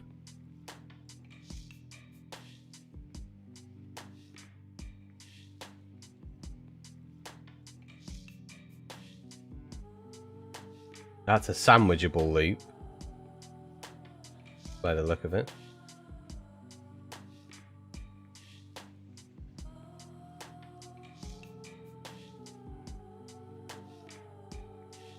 Okay, that seems to have got past it. We're going to have to look at updating sandwichable. Clearly that has something that it's not enjoying.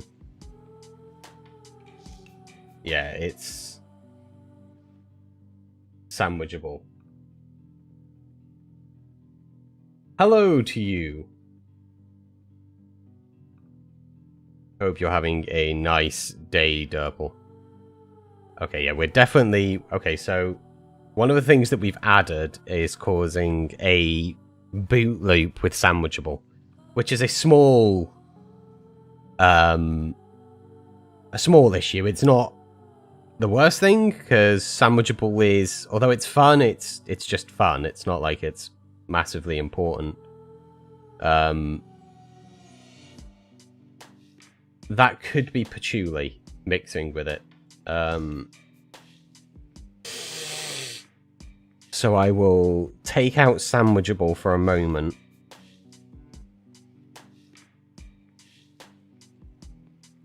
We may be able to update sandwichable to bypass that. Failing that, there's always another food-based mod that we may be able to use. See if we can just move past that sound error.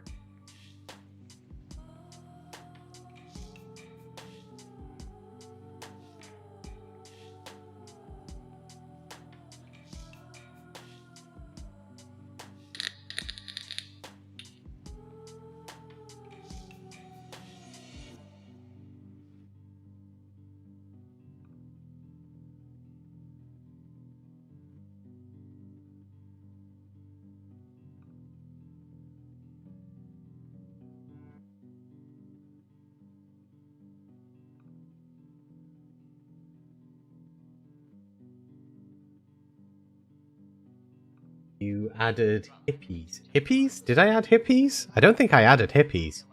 Did I add hippies by mistake? I will work on removing those in another update. Goddamn hippies.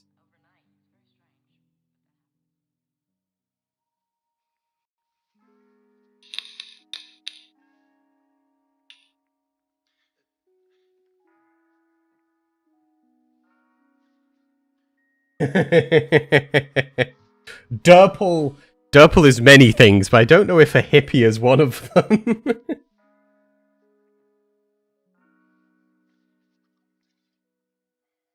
I mean, maybe. Maybe he's a secret hippie.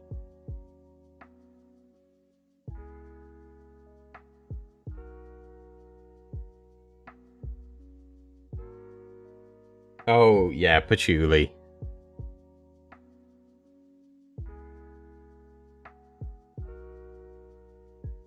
Oh, doesn't seem to have fixed it.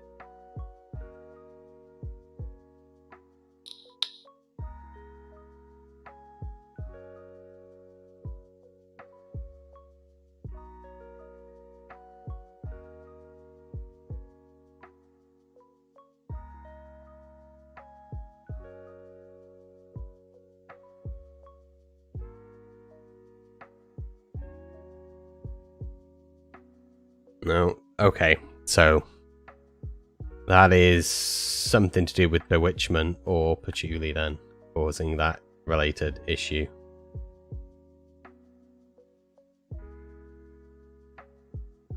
I'm not sure what.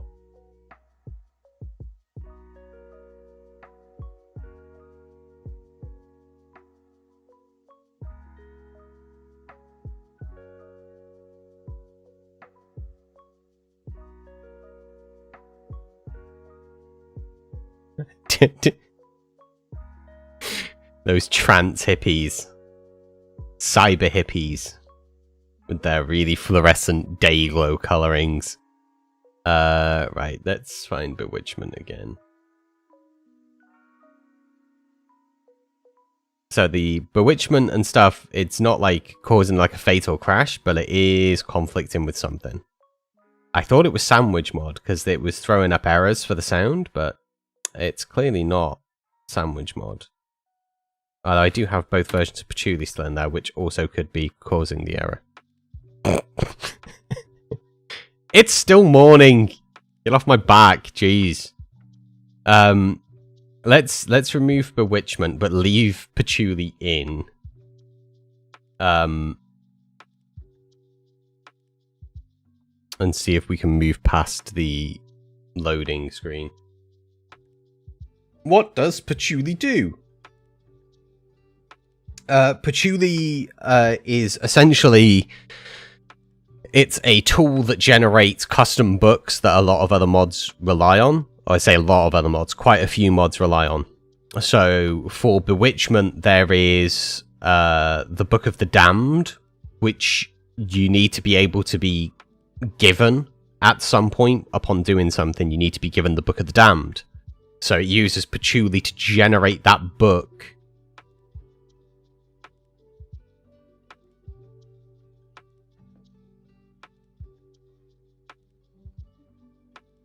Oh, I don't know whether it could be that patchouli is conflicting with some of things like the enchantment upgrades and stuff. Like it just might not like them. But I'm pretty sure that I had patchouli working at one point.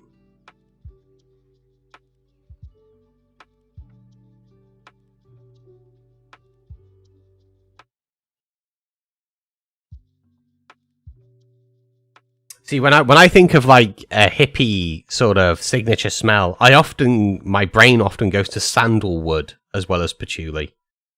Patchouli and sandalwood seem to be the two that my brain goes to. Well, does a hippie smell like sandalwood or patchouli?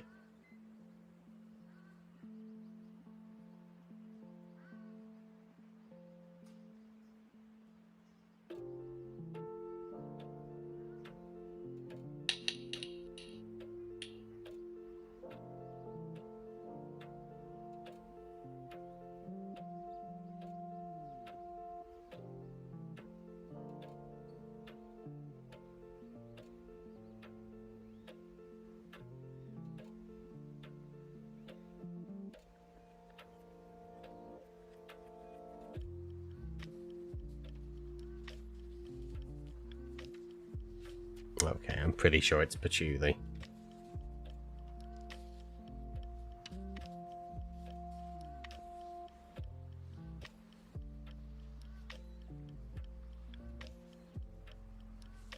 You guys think of weird things. Which guys? Just us in particular? Or are you, just, you know, hating on a particular group? Some sort of nationalist agenda? What is this? This has no room in tea sessions.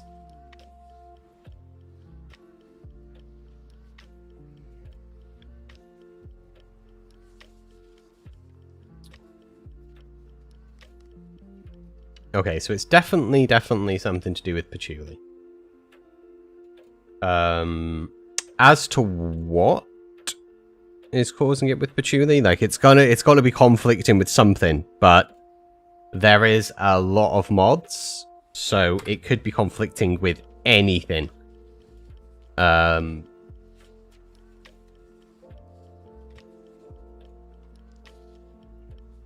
Oh, I see. So you're awesomist. She just has a thing against awesome people.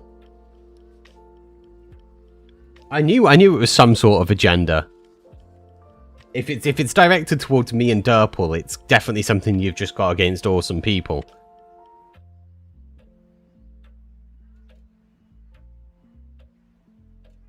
If somebody is against science, would that make them like a scientist? Are scientists just people that really hate science?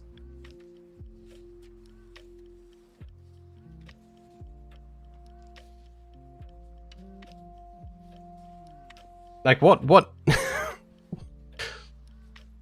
is somebody who's against, I suppose, religious, right? That's normally, like, what the thing is. If you're against science, normally it's the religious folk that are against it.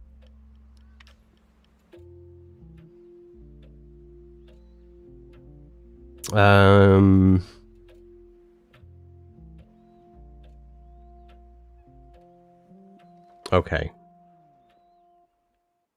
That is something I just don't want to do right now. I don't want to pull everything out and then put things in bit by bit to find out what is conflicting with patchouli right now. Something in here is, and depending on what it is, I can probably replace it. And if it's, you know, like if it's, for example, flamingos, I can lose flamingos to have patchouli. If it's something that is genuinely needed, then I won't be able to do it. That'll be something that I do later. Let's just make sure that upon removing patchouli that works now. People against science are called idiots. I can get behind that statement.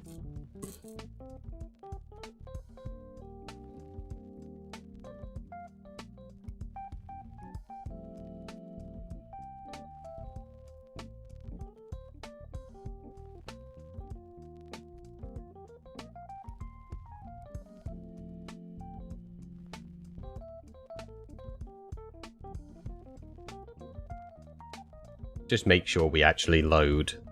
In case I just broke something with one of the other add-ins, because impersonate and some other stuff was added, but I'm pretty sure I left those in and we had it working before.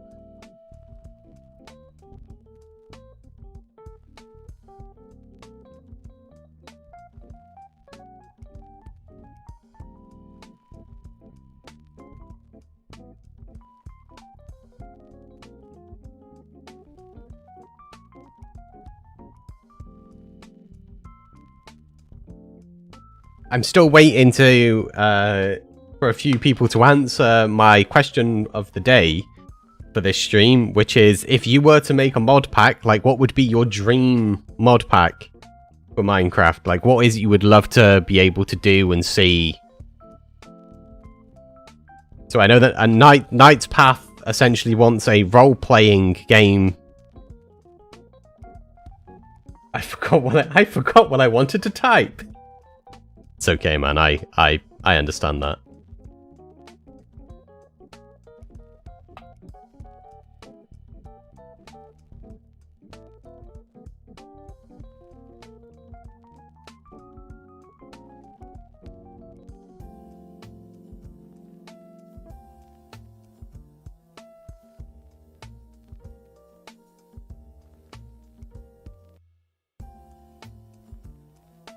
Random loot. Well, I have random boss loot. That's something that I've got for the boss towers.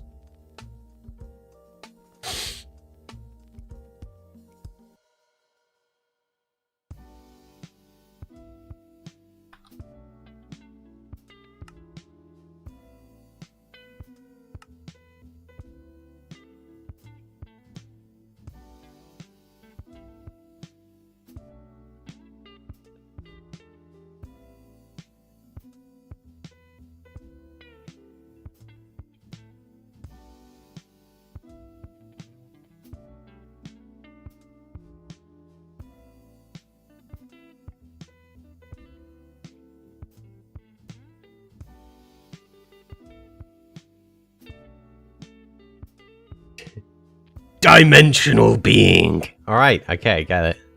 I will be a dimensional being this time, just to shut you up. No, I'll pick it. I forgot last time I selected random and ended up as a 𝗘𝗏𝗏, which was the worst thing to end up as for testing the shrimp.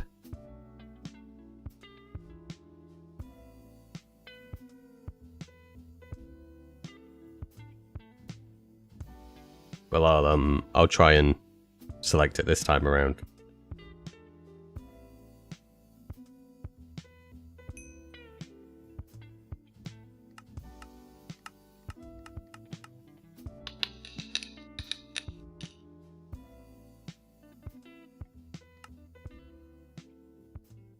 I want to see how the well, I'm not going to show you that. That's not going to happen. You have to actually wait and then play the thing. And be like, oh, I can do this.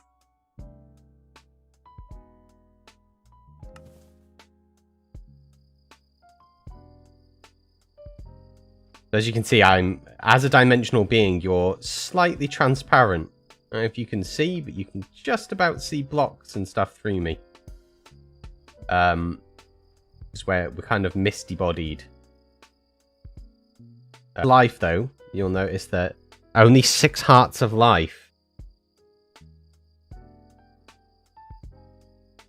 Do you know how long mod packs normally take to make? To even be playable at this point?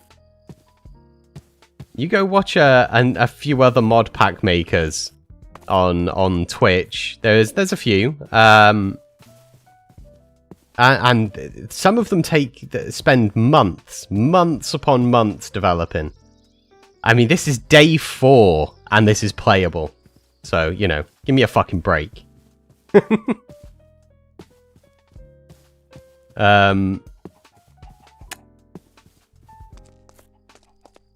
Okay. Well, it seems stable now that patchouli's been removed. So, yeah, it's definitely something that I need to...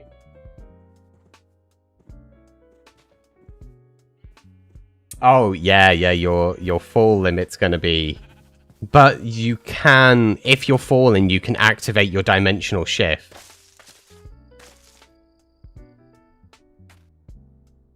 So there's that. So if you were falling to your death and you were like, I'm not going to survive this, you could use dimensional shift to jump to another dimension, negating it. The problem is then you've got to then jump back, which means you've got to wait for your power to go back up. I picked warrior, I think. I think I selected warrior. Yeah. So I deal slightly more damage with weapons, and I'm not slowed down as much when holding a shield. Not that it matters because, you know, dimensional beings aren't the fastest at moving anyway. I am a hydrophobe, so that's great. But I'm not limited to what I can eat, so that's good. I can't eat things correctly. One of the issues that you can have. Let's jump in the water. Let's see what happens as a hydrophobe if I jump in this water.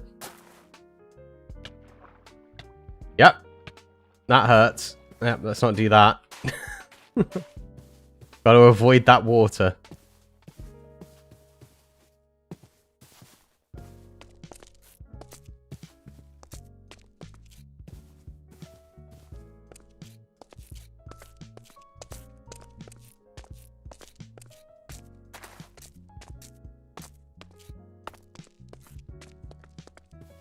I don't know if rain will hurt them. Let me check. Slash weather. Rain. Ah, yep, that hurts as well. Okay, so you cannot be in the rain at all. Yeah, if it's raining when you start, you need to go straight for trees. Like, there is. Can I get into that tree before I die? Okay, there we go.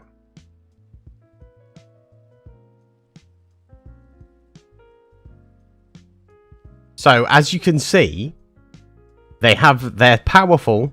If we look at their skills, they can warp to a different dimension. They can reach long distances with when they're attacking.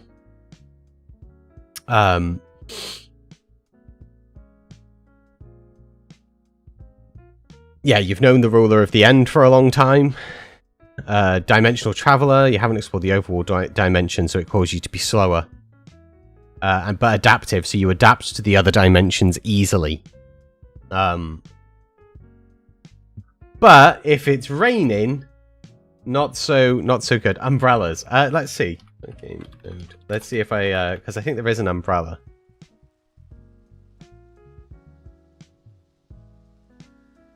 I remember seeing one somewhere there. Umbrella, part of artifacts. I don't think it will. No,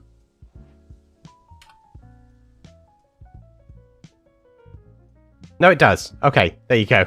So if you have an umbrella, you can you can walk around, but you're gonna need an umbrella as a dimensional being.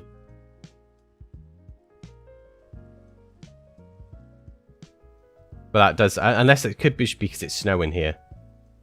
But I don't think that matters. I think it's any. Yeah. So we're okay. So dainty. Yeah, it's a dainty umbrella. So you would probably want to get an umbrella. And another upside to the umbrella is it does, yeah, it's kind of like you can't control it as much, but you fall slowly, so you don't take the fall damage.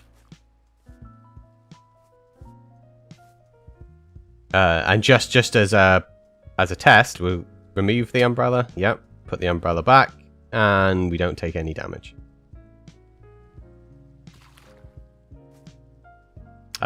So I think shift 1. Yeah, there we go. So there we go. That's a dimensional jump. Unfortunately, I think I dimensionally jumped into an empty clearing, which I did. Yep. So that was a downside. Ow, ow, ow, ow, ow. Yeah, I forgot. I don't have an umbrella anymore. That is painful. Can I get into that? Okay, there we go. Ow, that hurt.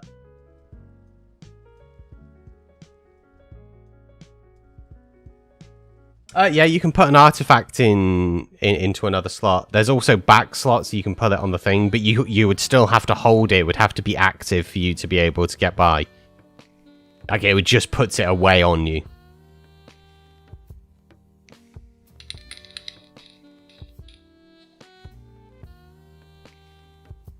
It's not like an umbrella hat.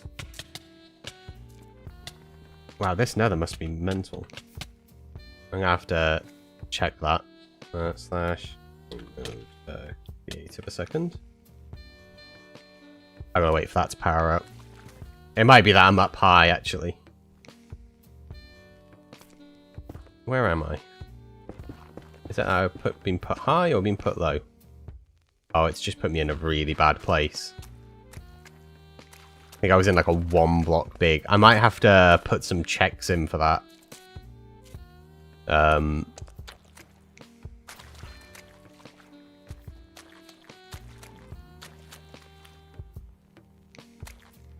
Just to fix that up. So we've powered up enough, so if we press... There we go. Now we're back in. Oh, there we go. There's one of the new additions that I forgot to mention. Deer have been added into the game. You can kill them and you get venison. They also have a chance of dropping their heads, so you can, mount them up on a wall. Let me get an umbrella. Let's see if I can pull it in any of the other slots. No. No is the answer. I mean, creative mode, so we just deleted it. But, no.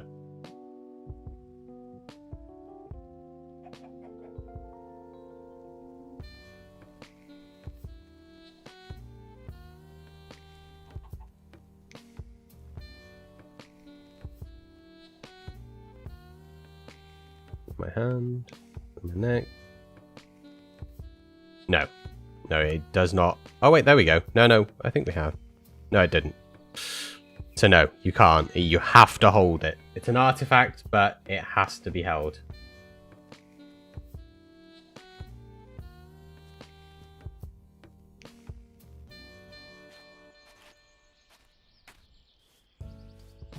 Although it's not raining anymore, so that's good.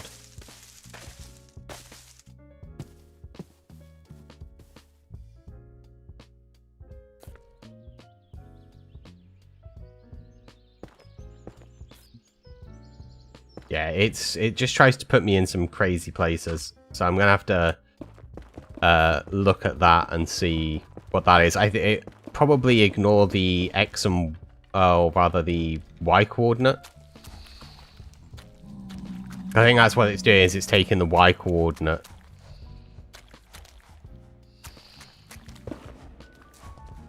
It just wants to be up on one of those.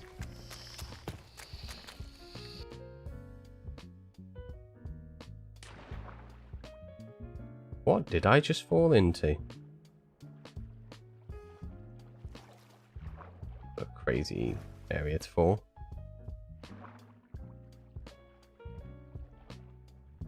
So that then would be death.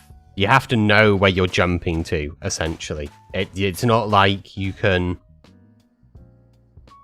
You can't just jump backwards and forwards. You have to essentially know where... roughly where you're going, because if you end up in the water, you're dead. So yeah, you need some sort of knowledge.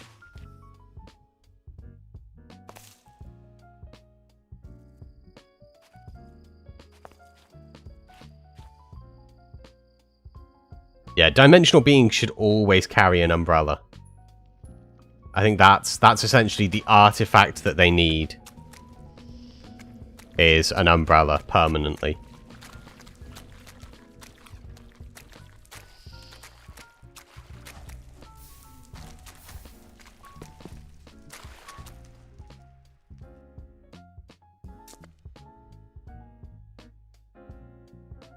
So did that put me in another one? I think it did. It might also be that I've not got any portals down, because I think it does try and take you to where a portal is.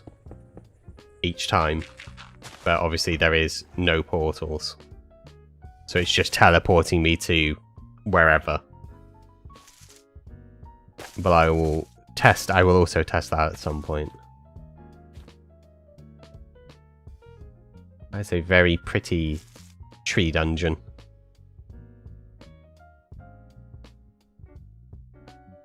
First time set day. Can you craft artifacts? No, they have to be found by doing dungeons. they spawn in all of the chests. Although that one's not a good example, because that's a silver tower. That's a gold tower. So, if I go in here, there's a chance of an artifact in here. So there's a trinket there. That's an artifact. It's a whoopee cushion. As you go up, let's just get a night vision potion a second.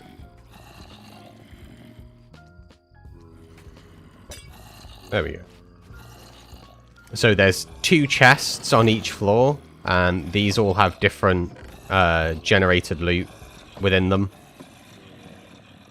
So each floor can basically has 2 chances of giving you another artifact. And then when you do get to the top, go up here.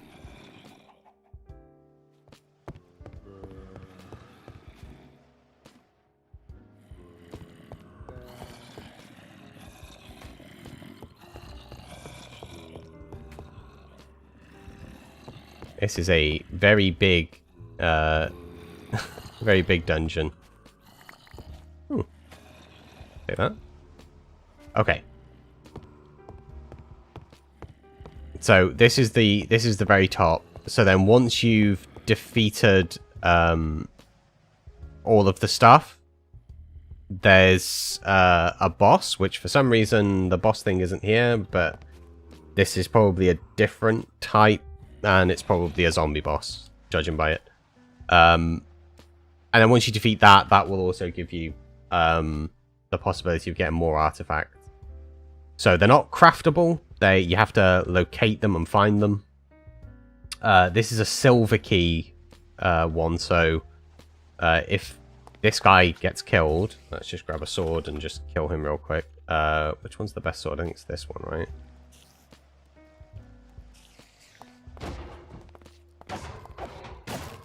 Just knock him off the tower.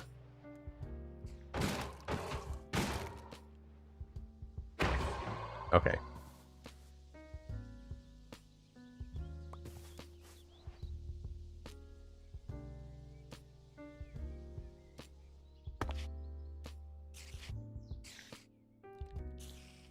It ain't many off the dimensional player. So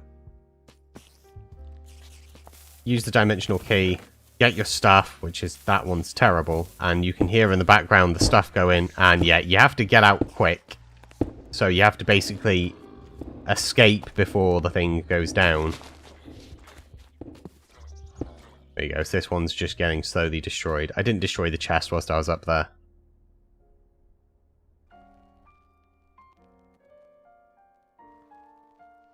Of course, ordinarily you would have destroyed the spawners and stuff as you're going, so.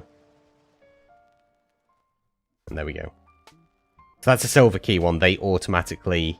Silver keys automatically disappear. These are still too frequent. I'm going to lower that more as well. I'm going to make those appear less frequently than what they do. I halved it, but as you can see, there's still a lot of them. So this is another one of the dimensional things. I don't think these ones don't go.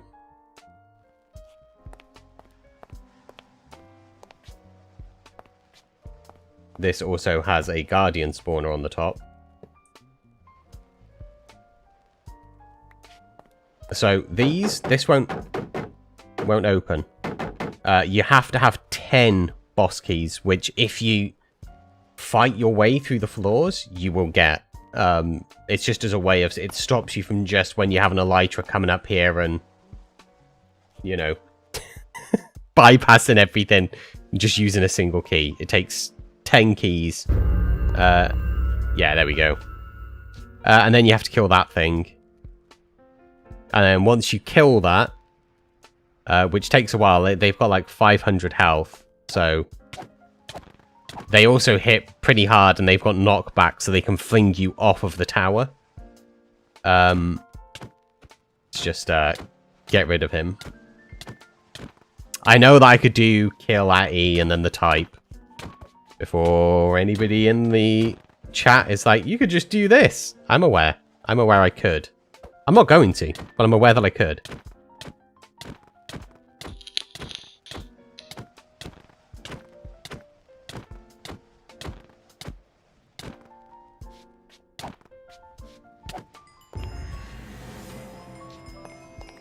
There we go. So, yeah, Guardian Slayer, you get different bits of helmets and gold, and that, again, the drops weren't that great on there. I still got to sell up some of the loot, but ordinarily they drop about 14 or 15 diamonds. But I also bypassed a lot of the stuff down there, which I think aids it, so... But those ones don't, like, self-destroy, so you can build upon those, whereas the other ones they sort of like self-demolish, because they're a lot more frequent. Those ones, they're more common. What does the key helmet do? There's an entire set of key-based gear, and what it does will be up to the players to discover when they actually start playing. So these pirate ships, these are kind of important for the Merlings, because you don't have that much time when you very firstly start to be out of the water. So it gives them the ability to obtain all of the stuff that they may need. Oh, we have an open, let's say a guardian thing. No, it's a drowned is what that is. And that is an eldritch mob. So that causes weakness and it moves fast.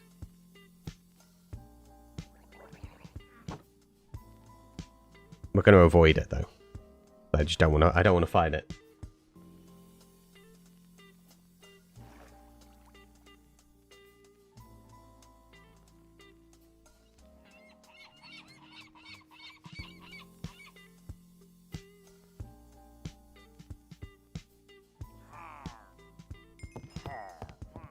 The oak post. So there's different raid towers for all of the things. We also have different raced pillagers, as you can see. So we've got like darker toned ones and lighter toned ones, because you know you have to have some differences there, like them all having the same eye color, the same skin tone, and everything. It's a bit like of a weird view. You have some sort of family home here. A veteran's retirement. This is a veteran's home. He has a guard. Very nice. And he's got a bunch of kids. One of the things that's kind of interesting to note, villagers, their skin tone, it will change their kids. So their offspring is similar to a couple of the other animals in game that are based on color of parents.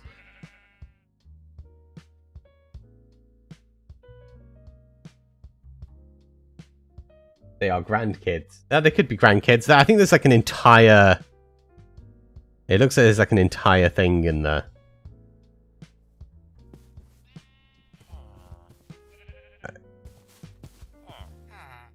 He's a fisherman. 𝗠𝗢𝗥𝗘.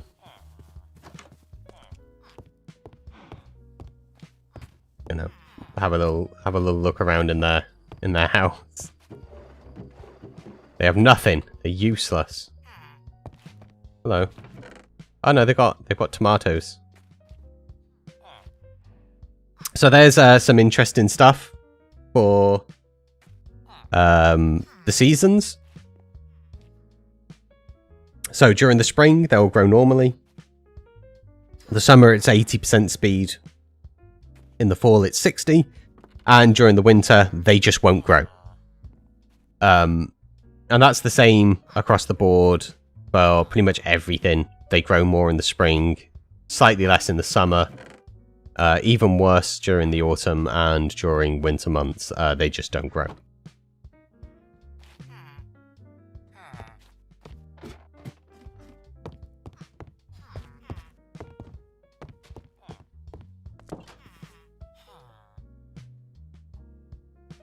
I wish there was a way for me to force a Crimson Moon, but I don't think that there is.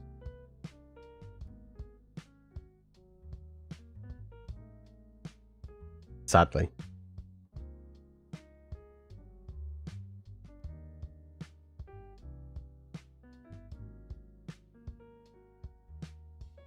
Fast ladders is too fast.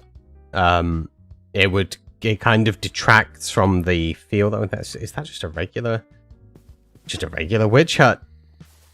Yeah, it somewhat detracts from climbing the towers because you scale up them so quick.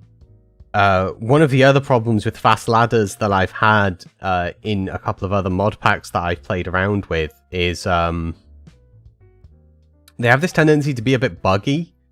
Like as you're climbing, so as you're like climbing up a ladder, you move up it so fast that as soon as you hit the top, you sort of dismount and get pushed back slightly. And if it's a floating ladder like this, i.e. there's not like a block behind you, you then just fall to your death. Or there's a greater chance of you falling to your death. Which kind of breaks it a little bit. Oh, this is a very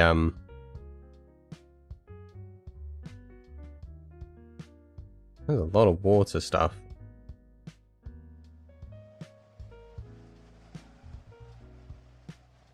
No, you can't like silk touch them or anything like that.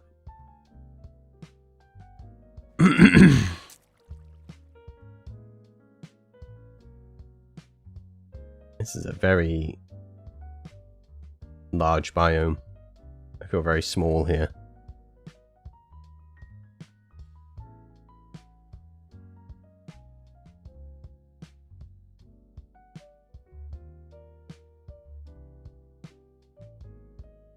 But yeah, there's you can't move or carry. There's a few mods that allow you to do things like carry spawners and move them. I didn't want to make it so you could just pile tons of spawners in one place or anything like that. I kind of feel like that also detracted from going out and exploring the world. A lot of the stuff that I'm doing with this pack is to encourage world exploration. There's lots of benefits to the world exploration. There's items and things like this that you can only find in rare places. So this is blue sand and we have pink sand. And if you're wanting to be able to find those things, you kind of need to explore. On top of that, you've got all of the dungeons and all of things like these, which are unique to biomes. Just walk over to it. There we go. So we have the tower under the desert sun. So achievement wise, if you're wanting to like work your way through the list of all of the stuff that can be done, you're going to need to explore and take on different dungeons as you go. That is certainly not a mimic. Ignore that.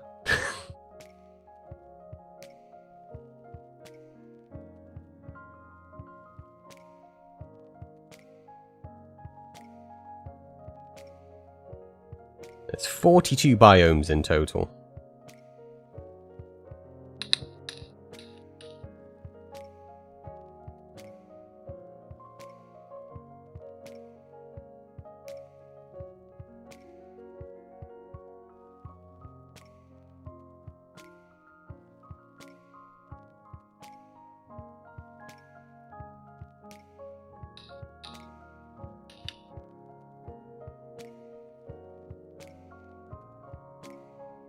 Oh, so the thing was actually it was the Iron Golem's home.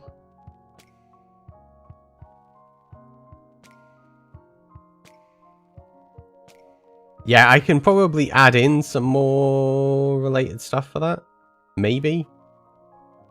So you have to work your way through these. So this is repurpose structures.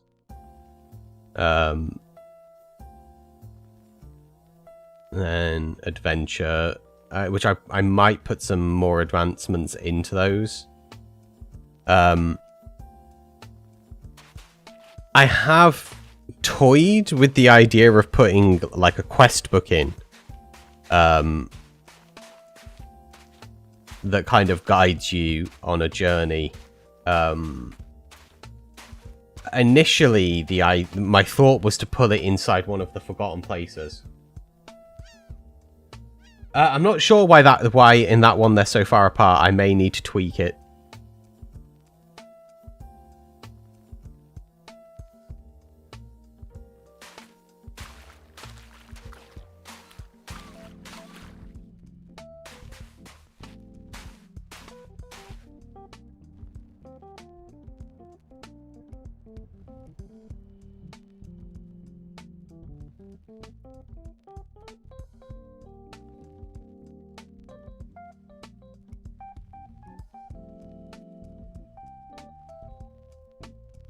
Yeah, there's also that. Some of them may be hidden. I'm just not sure with that particular mod whether some of the bits are hidden or whether they're just sort of goosed from something else that I've added.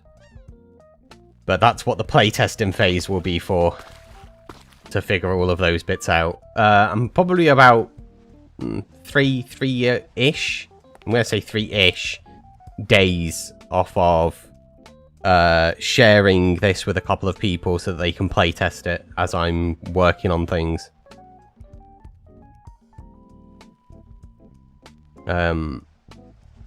It's only going to be 2 or 3 people. The aim of it is to kind of keep it so it's a relatively small amount at first.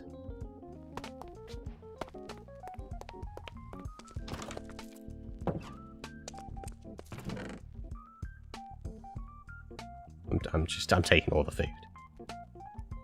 Oh, I'll leave the wheat. I have nothing to cook it with. Oh, I do. I have coal. Oh, that's the wrong one.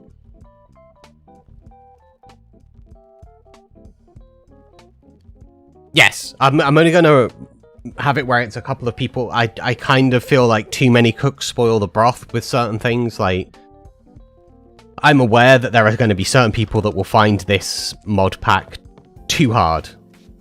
I went through a couple of the... Oh. I went through a couple of the gold key towers yesterday in survival. And yeah, they're difficult. They're very, very, very, very, very, very difficult. I went through them with the best gear that's available, the best weapon, the best pickaxe, because to destroy the spawners, and I had slices of golden apple, which give a load of buffs and give you like an extra 6 hearts or 8 hearts, and it was still very, very difficult, like really difficult. I also had an artifact necklace on, artifact rings.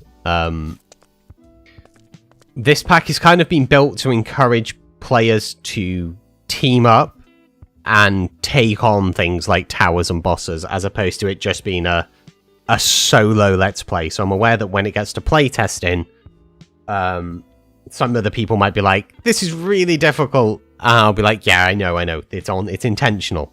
It's built for a multiplayer environment.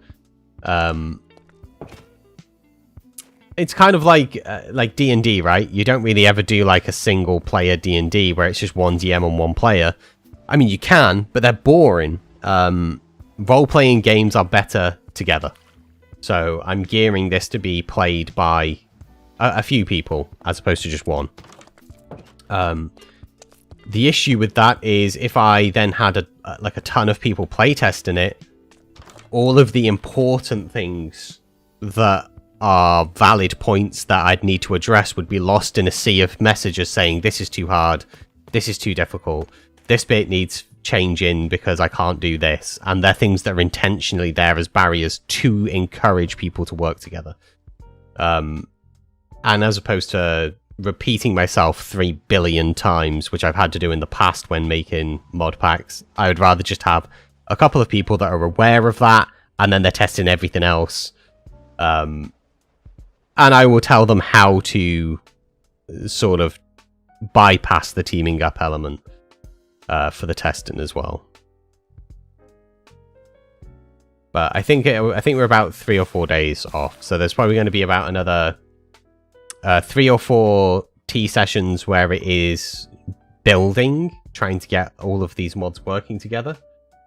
And then once that's done, I will send it out to a couple of people, and then we'll be in a playtest phase where the tea sessions will essentially be me trying to play my own pack and failing terribly at doing so.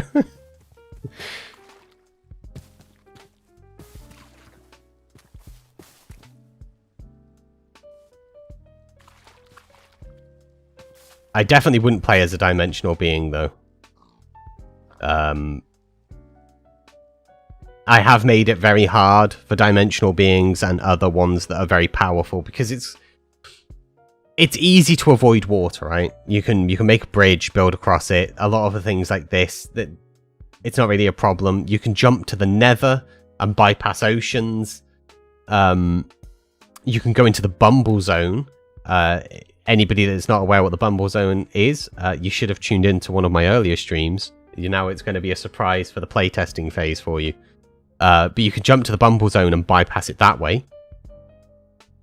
Whereas the 𝗙𝗏𝗡𝗖𝗓 race, the Merling race, and all of those, they have a much harder time of it, because as soon as they come out of water, they start taking damage. I'm not sure if when it's raining they can walk around. I'll test that at some point in a bit, just to see if they can come onto land when it's raining without dying. But they don't breathe oxygen. Yes, I believe it does. But sugar water inside the Bumble Zone is only right at the very bottom, and they're in narrow gullies. So by the time you reach one, you've got enough materials to just build across it. Like they only tend to be about 8 blocks wide on average. So it's pretty easy to get around. Whereas Merlings and other fish-based things, the water is a lot more limited. Like if we look at this map, if you're down here and you need to get up to there, you can't go into the nether because there's no water in the nether for you to survive. There are potions that you'll be able to craft later on to be able to survive longer and stuff in the nether and things, but the early game, it's going to be really, really horrible for them. It's a much tougher deal that the Merling's got. So I needed something to make it so it's balanced and it's just difficult across the board at different points for different people. It's essentially like putting in a barrier for that race to overcome that occur at different points. So an example is an Iron Golem race. They're really strong early game because they spawn in a village. Villagers give them buffs. When they're around villagers, they get buffs.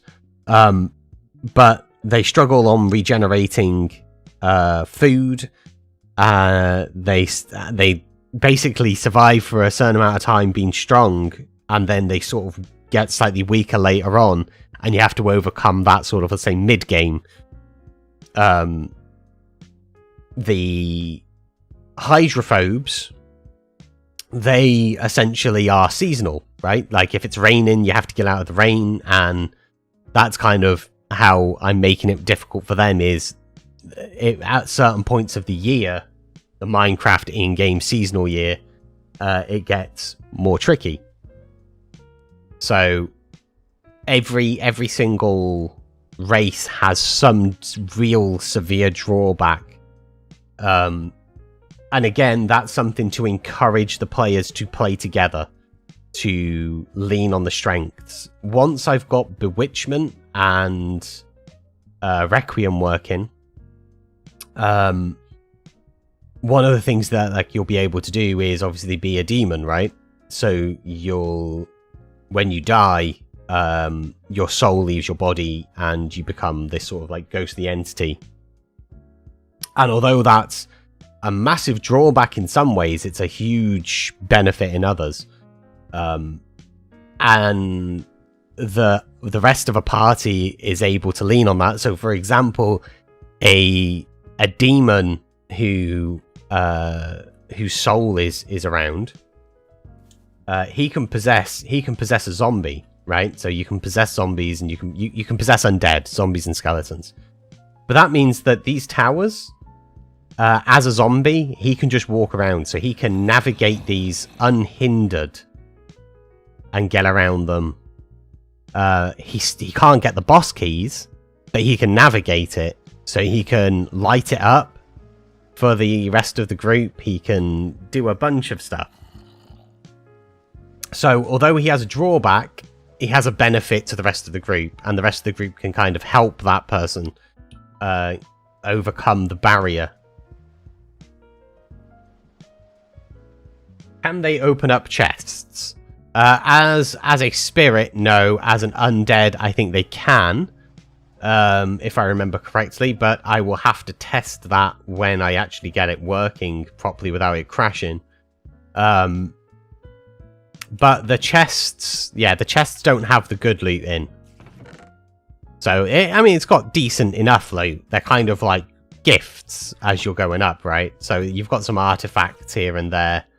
The chests are up here in these music discs, and you've got, you know, enchant books and whatnot, but the real thing is right at the top, right? So it's... Did I make a hole and end up... Yeah, I did. I made a hole and ended up right in the... There we go. Let's get up to the top of this goddamn thing. There we go. So the real reward is inside this box, which they can't access. Everything else is sort of kind of... It's loot that doesn't really assist a great deal in terms of... It would be easier to just go and farm a lot of it than it would be to sort of try and get through all of those. I don't know whether if you possess an Eldritch, whether you keep their bonuses either. That's something else that I need to test when I have it working correctly. So, there might be like benefits to possessing an Eldritch, because they're still technically an undead. They're just a buffed up undead. Is this another Hobbit house? I think it is. It is.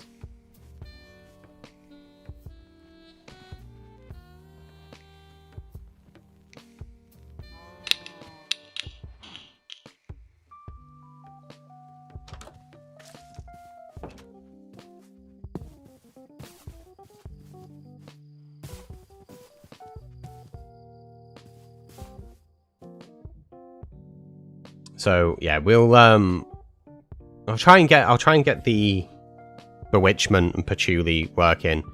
It's going to take a while because I've got to go through all of the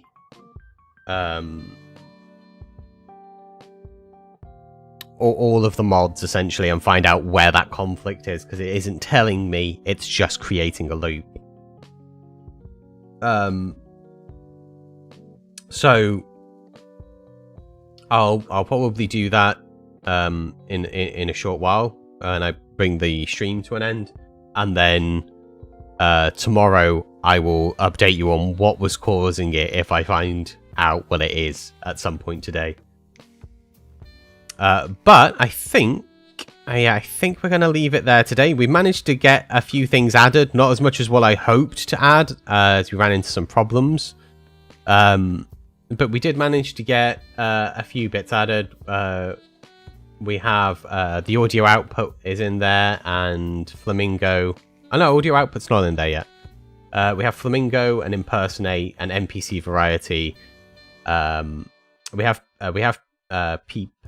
Pookie? I want to say it's Pookie, even though it's like Pekui or something like that. Or modpack UI. No idea how to pronounce it. I'm not good at pronunciations. We have the Wandering Collector, which I need to... I did some configuring, but I'll do a little bit more on it probably later on this evening. So we managed to get like maybe half of what I wanted to get done today included. I can't get the other half done until I know what is conflicting with patchouli, which is gonna basically... I'm not going to do it on stream, but I'll explain what I've got to do on stream. I have to take all of these, every single one, and pull them out. I have to remove them. And then I'll put patchouli in and the things that patchouli requires, along with bewitchment and the other stuff. And then I'll slowly start adding back in the mods from the actual mod pack until I find out what is causing the issue. Because at some point, I'll put a mod in and it'll go, no. And then I know that it's that mod. It's that mod that's causing it. So I'll do that and figure out exactly what the cause is. And if it's something that... It becomes like a weighted system at that point, like which is more beneficial to have, this or that. So I'll be doing that. Thank you all very much for watching and chatting away in the chat. I hope you all had a really nice time in today's tea session and enjoyed this calming music. I look forward to seeing how this thing turns out. Like every day that I come on, like I'll show you guys kind of what I'm doing, but then afterwards I often play on it for a short while. I'm just not showing me playing on it because there is still bugs, and showing something with bugs is kind of pointless because it's not going to stay like that, obviously. But I'm kind of excited for people to actually see it being play tested. There'll probably still be some bugs, but hopefully all of the severe ones will be ironed out. And yeah, I mean, depending on how many bugs and how many errors the playtesters find, we could be like a couple of weeks, maybe a month away from being able to release it for people to be able to download and play on. But that's going to be it for today. Thank you all very much for watching. I will continue working on this. I will give you an update tomorrow on what we've done before we begin making more changes tomorrow. Have a thoroughly nice day, everyone. Thanks. Bye. See you next time, boxheads.